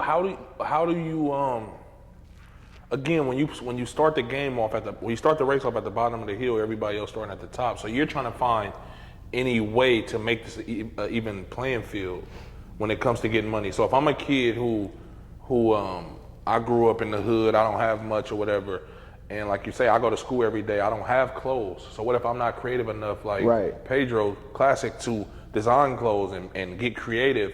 But it's like, damn, I need to be able to survive. So sometimes it's not always out of want. Sometimes it's out of necessity. No, it's needs for sure. And then when it becomes a necessity and you do something for so long, it becomes a habit. Right. So now for somebody that's only known for getting fast money since they've been 12 years old, whether it's running to the store for people, being a lookout, whatever the situation is, that's all they know. So now when I become 16 and you tell me to go get a part-time job at Burger King and they trying to pay me $130 after the end of the week, and I didn't just made $130 in a day. I'm dealing with that now. Okay. As an adult. Right. From the money that I'm used to making to seeing what my checks is, I'll be ready to quit every day. So that's what I'm saying. Like, what's the alternative? Like, it's easy to tell the kids, don't do this, don't do that, but then it's like, okay, so now you just leave them. You know why I say it's easy? And you know what's crazy? Older people used to tell me this shit. I only could say it's semi-easy because I've been through it. Like, back then, listen, right? When I was younger, I used to always say, oh, I can't get no job. I wasn't really applying. Right. I wasn't fully trying. Right. Every time that I fully applied myself to get a job, I got one. Right. Felonies or not. Right. I always made the excuse, oh, I got a felony, I got this, I got that. I didn't try. I wasn't trying. So once again, you have to be real with yourself. I wasn't trying. I didn't try to get a job. I wanted to be in the streets. Yeah, I fill out a little application to shut my mama up, but I'm going back to go hustle. Nigga. I'm about to go pimp a bitch or something. I'm not about to go do this job shit. I don't want to work that shit. But if they call me, I'll go. So it got to a point where me being 18, 19, 20, 21, 22, 23, 24, 25 till I got my first job, me telling myself over and over, oh, I can't get no job because I got this problem, this going on. Society don't give a fuck. They don't want to hire me. They don't want to do this. They don't want to do that. And then when it comes down to it is, I'm only putting one application in a month. That's why I'm not getting fucking hired. Of course, you're not gonna get hired. I'm not calling these jobs. I'm not doing that. You feel me? So I'm not doing the necessary shit to get what I want. You feel me? And that's where a lot of us do. You feel me? Even the youngsters, like, we know that we could just go out and break in the car and get it easily. So we just like, fuck it, I ain't about to fill out no job applications and sit broke for 2 weeks and wait. You feel me? Because we wasn't taught like that. You know what I'm saying? And some people don't have those options to wait, which is understandable because it was a point in time when I moved back to Oakland. My mom was like, I'm not helping you. I stayed with my grandpa and he was fucking smoking crack. You feel me? His house was a trap house. Me and Killer was sharing $5 for dinner. Wow. You feel me? You know what I'm saying? So I experienced that, but through those times, all I was doing was getting up, riding the bus, going to shoot dice, going to kick it. I didn't try to get no job. I didn't try to go to school. I didn't try to get no financial aid. And this is shit that people was telling me to do. Right. I didn't even go get it and skip out and leave. You feel me? Like, you have to take accountability, like I said. You feel me? So like to the youngsters, like, you may feel like you don't got no options, but we always got options. Mm-hmm. Sometimes you gotta swallow your pride and ask for help. That was my problem. I didn't like asking for help. You feel me? I didn't like it because I don't like the way people make me feel afterwards. And that's most of us. You know what I'm saying? So with that, it's like we have to be real with ourselves and understand, like, some of us ain't really trying like that, bro. Some of these youngsters, they ain't never filled out no job application. Some of these little niggas got their girl filling out the job applications. They don't even know what the fuck it look like. You feel me? But they not gonna be real with themselves and say that. If you tell them, man, you can go get a job, man, they ain't trying to hire me, woo, woo, woo. Right. And that's how we all was. I was like that. So that's why I say it's not as hard as people make it sound, you feel me? It's just, you gotta actually wanna get up and do it. You feel me? Like, you can work, or even if you wanna work, you can work part-time job and still hustle if you want to. There's ways to do things other ways. It's just that we only go off what we see. So if it happened for him that fast, like, I had a poem, and I said that in the poem where basically, I don't know it off the top of my head, but I was basically saying, like, you feel me? The drug dealers, the killers, everybody, the people's in the streets, and that was the life that we seen, but that was the life that was available to them. Right. It's more available to us, but we not looking at that. We're only looking at what the success is, you feel me, or what they got. So that's why I say, like, yeah, it's harder. It's gonna be harder for kids that don't got families, don't got, supplies and clothing and shit like that, but that is for the community. You feel me? We always had some type of hand-me-downs. You feel me? And that's just real shit. We always did. Right. So yeah, you might have not had the newest clothes, but you always had clothes on your back. Right. It was rarely a kid in the neighborhood that didn't have clothes or shoes when we was growing up like that, because it was always somebody giving something away. Always somebody coming with a bag of clothes or shoes, bro. They don't do that now. Right. And niggas got too much pride to wear hand-me-downs nowadays. These kids nowadays, they not gonna go there and do that, because 9 times out of 10 when a nigga get mad, nigga, you got my motherfucking hoodie on. Right. Get around the bitches, man, take my pants off. Bro, you been taking my pants on one. Right. You feel me? So now he feel like he gotta go do this. He gotta go do that just to have his pride. And that's where I say, like, it's not as hard as we make it, but it's what we've been taught. It's what society's teaching us, you feel me? So, I feel you, and like I said. And I only say that, like I said, I'm not trying to be sound like, a motherfucker that's just too good or nothing like that. It's just that I've been on both sides of the fence, bro. I done made excuses and I done went out and tried to get it. You feel me? I done almost lost my life. I done been shot. I done been arrested, all kind of shit. You feel me? So that's why my mentality is all off my personal experiences. Like I say, with the police shootings, you feel me? I don't agree with that shit. Motherfuckers need to go to jail. But like I say, my community, it's the black police doing shit to us, you feel me? I got arrested, man, I got shot. The police had my arm like this. I'm in a wheelchair, I can't run nowhere. The cop like, bro, just wheel him, just cuff him to the seat. Like, what are you doing? There's a black cop doing that shit though. You feel me? Why? You know what I'm saying? Why do you have to over-prove yourself or exert yourself? You over-exert yourself to get accepted by society, and we all do it, bro. Right. You feel me? And these white cops, you know, we gotta start doing our history on these motherfuckers. Some of these motherfuckers need this therapy and PTSD training, all that kind of shit. Like the shit with George Floyd, you feel me? A lot of people ain't even did their research on that shit and don't even know that they used to work together and used to get into it all the time. Right. They was already beefing, Right. You feel me? So it wasn't like it was on some racist shit. Like he really didn't like that nigga. And I know that because I got family in Minnesota and just went out there and they was explaining this shit to me. Right. You feel me? So like we have to start doing research, like, you feel me? feel you. Like I forgot the dude's name. It was one dude they was just saying, you feel me, the police killed him and all this shit, but they don't even, like the day before that, the nigga was on Facebook Live riding around shooting up people's houses. Right. You feel me? So we don't know everything that's why people was, when Wiz said what he said, he like, man, we put ourselves in situations, blah, blah, people got hella mad at him, but it's like, we don't do our research, bro. This nigga was just shooting up random houses, bro.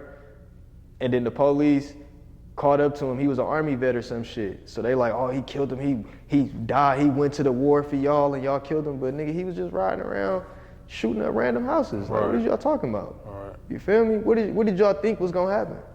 So I, like, you know, ain't none of that shit right. I don't, like I say, bro, black people, you feel me? We got it bad, bro. We got it fucked up. But we also don't take heed that we can change that shit, bro, with our changing our mentality first. And we got a survival mentality. Like white people, Mexicans, Asians, all of them was taught to live, bro. They was taught to, you feel me, go to school, how to function. Like Mexicans, they taught how to do their certain shit to get their money and come together as family. Asians the same way. We taught to survive. We not taught how to live. We don't learn how to live. We born and taught to survive. You don't go over there. This street right here, stay away from this street. When you walk home, you stay on this side of the sidewalk, this and this and that. Them dudes over there, they'll hurt you. Them, stay away from them kids. This right here. So our whole life has been on edge survival. Right. You feel me? That's all it's been. So that's, you know, and that's just changing our mentality, you feel me? It's fucked up, like I say. Niggas get killed out here all the time, but it happens everywhere, you know what I'm saying? But it's our mentality. Some people, like, that's really in the hood, they not changing their mentality. So we already lost, because them the soldiers, them the ones that's killing, them the ones that's out here mobbing. You feel me? So if they not gonna get on board and come together, then we already lost. All our soldiers is against each other. It's like, okay, yeah, the shit going on, how it's going on, but when it comes to us fighting them, nigga, fuck all this shit we got going on. That's how it's supposed to be. Like when we go to jail, nigga, you got your race. You go by your race. You feel me? It's the same shit. How niggas keep structure and politics in there, it should be the same way on the streets. You feel me? I feel like if streets was ran like prison, the world would be totally different. Cause it's hella respectful in there. You gotta have, that's how I learned respect being in jail. You gotta say thank you. You gotta, I mean, not so much as thank you, but you gotta say excuse me and, you know, have manners, you feel me? You can't just be in there doing what you wanna do. You gotta have some type of structure. And if the world, and you gotta have accountability in that motherfucker. You feel me? You gotta own up to your shit. You feel me? And when you don't do that in normal life, it hinders and it sets people back, bro. And I feel like by us having these conversations, we're pushing the youth forward. But then we got a lot of people that's not having these conversations or still, you know, pushing negative narratives and shit, or pushing the conversation away. Like a lot of people don't want to have these conversations. You feel me? So that's how we hindering ourselves, by not being honest and having these conversations. So I appreciate you for having me and letting me talk and, you know, having this conversation, because it's somebody out there that probably was thinking about the shit that we was thinking about, right, and never even had the conversation with their friends because they not strong enough to have that conversation. No, that's real. I appreciate you opening up and, you know, being honest and open with all that stuff. So I appreciate that. Like I was saying earlier, let's go into this new project. It's called You're Welcome. Yeah. Why that title? So I've been doing music for a minute, and everybody know like my Killer, Chippers, you know, my cousins, they like hella popular when it comes to music or whatever they do, you know what I'm saying?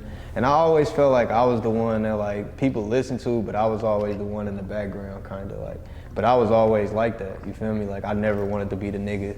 I never wanted to be the best rapper alive. I never really tripped off none of that type of shit, like, you feel me?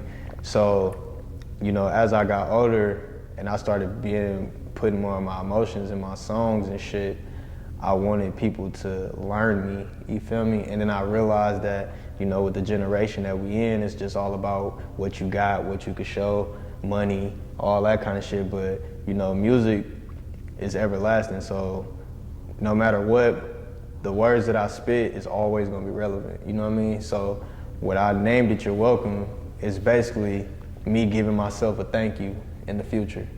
So when y'all go back and catch up to everything that I've released, you're gonna finally tell me you're welcome. You're gonna finally tell me a thank you, and I'm gonna give you a welcome. So this is my You're Welcome from the future.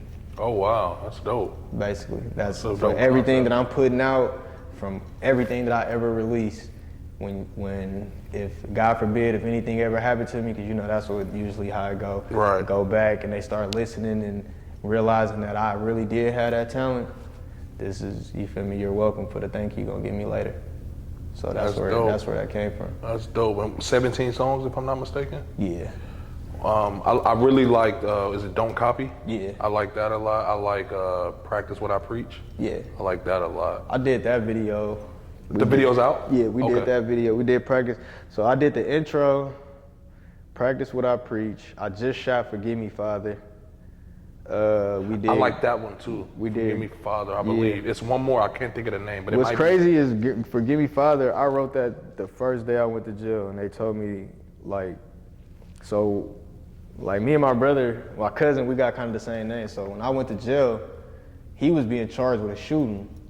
You feel me? So we was all in the same case. So when I went to court, they was charging me with the shooting. Oh, wow. So, you know, when you get arraigned, they just tell you your charges and send you back. Mm-hmm. So they tell me that, and then, yeah, you facing aiding in the bed in the shooting, attempted murder, this, and this. So I'm like, holy shit. Plus, I had just got shot. So I'm in a wheelchair in jail. You Oh, feel wow. me?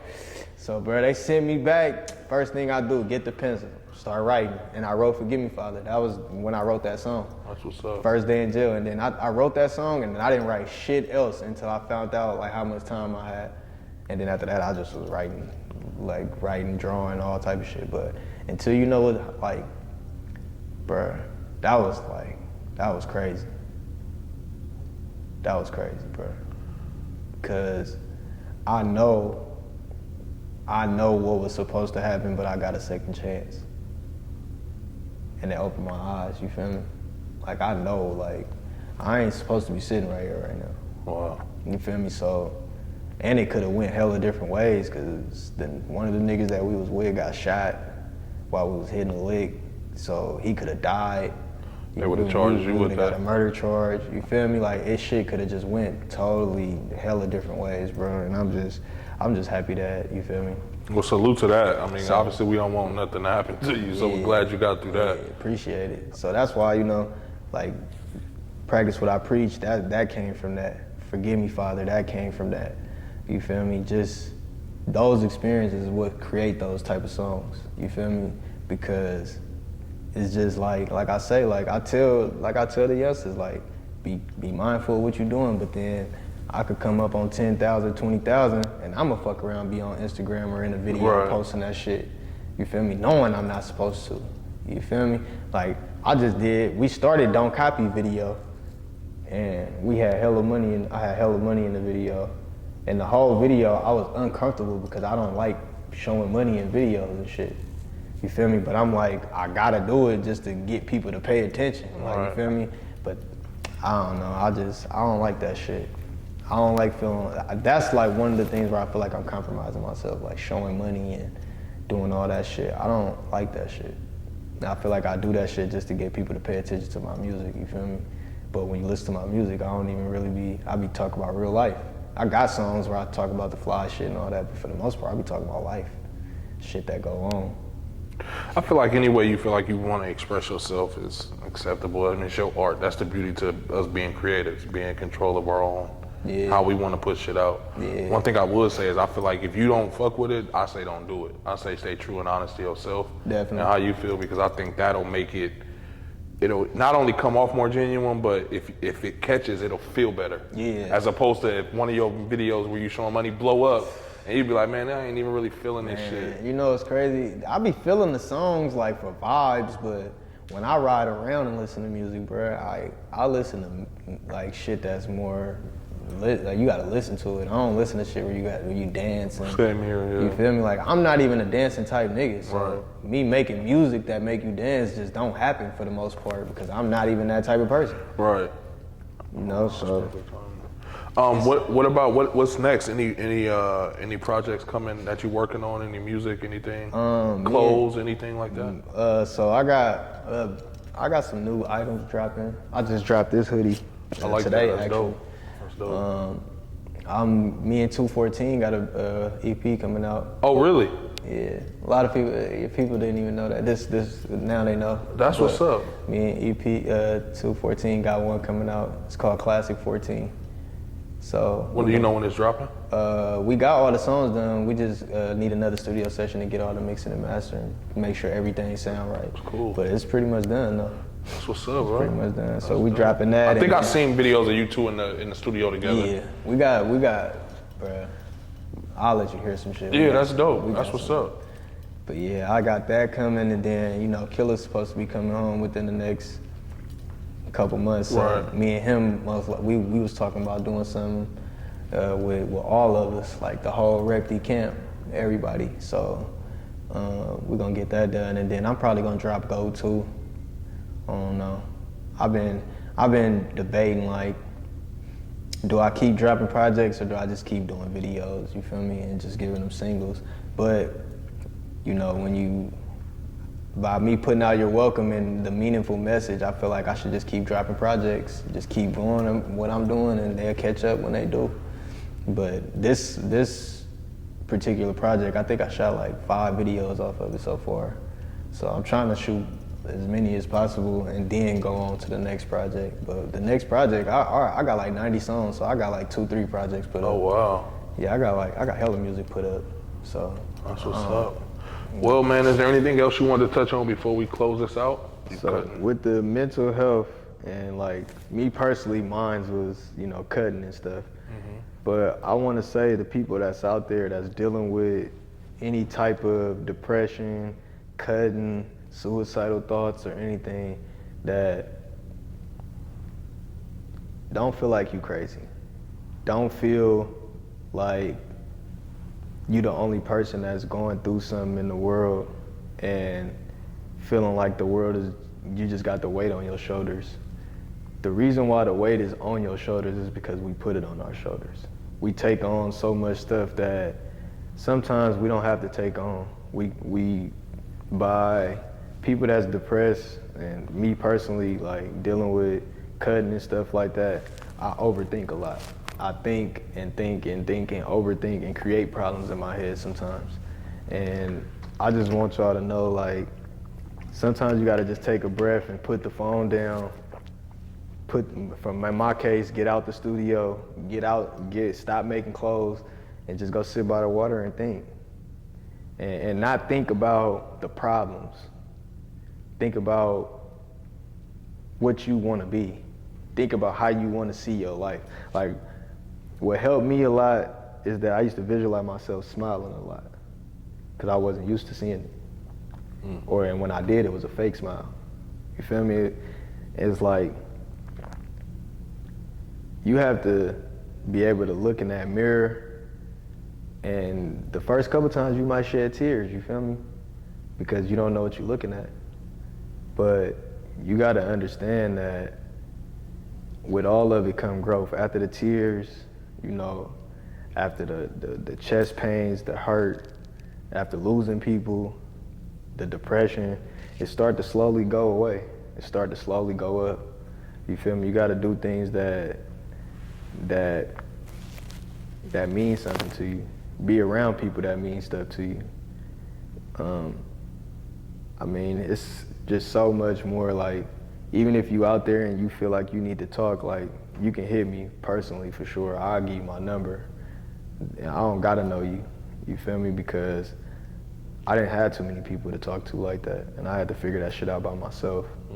And if I could show you all the cuts and shit behind these tattoos, on my legs, hella shit, like, you don't wanna spend your time hurting yourself and putting yourself backwards even more.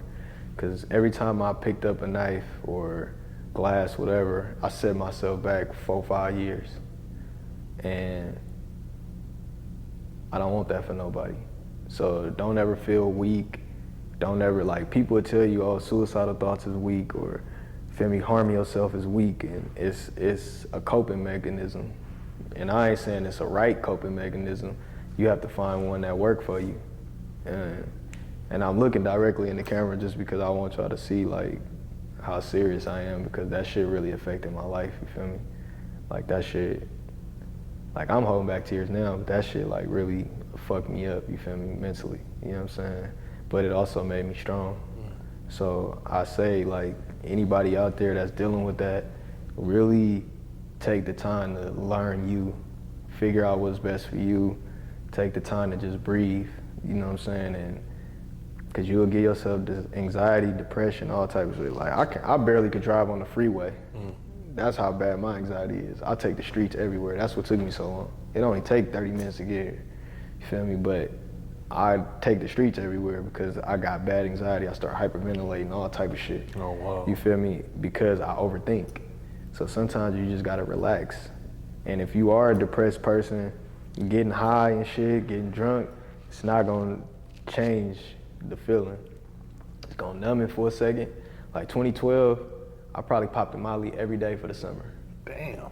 Every day, literally, every day. Until I seen my brother trip out on one. Then it made me realize, like, this shit ain't changing no problems.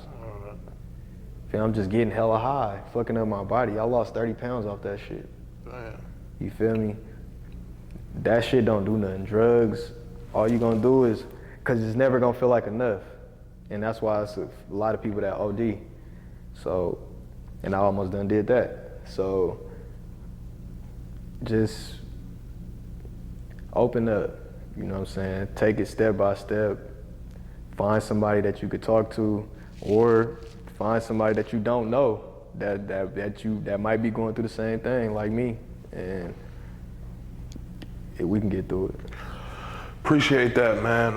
Again, I wanted to say thank you for everything. Obviously, I learned a lot, you know, with the conversation, which is is the dopest part of me, you know, doing this, is I get to learn stuff about people I know, like yourself, and sometimes people I don't know. But yeah, man, appreciate you. Like I said, I'll put all your social media stuff in here. That way, if people do want to reach out to you for whatever reason, whether it's music, just to chop it up, clothes, whatever. I'll make sure I put everything in the video. Definitely. All right. Appreciate you, man. Appreciate you. Yes, sir, brother.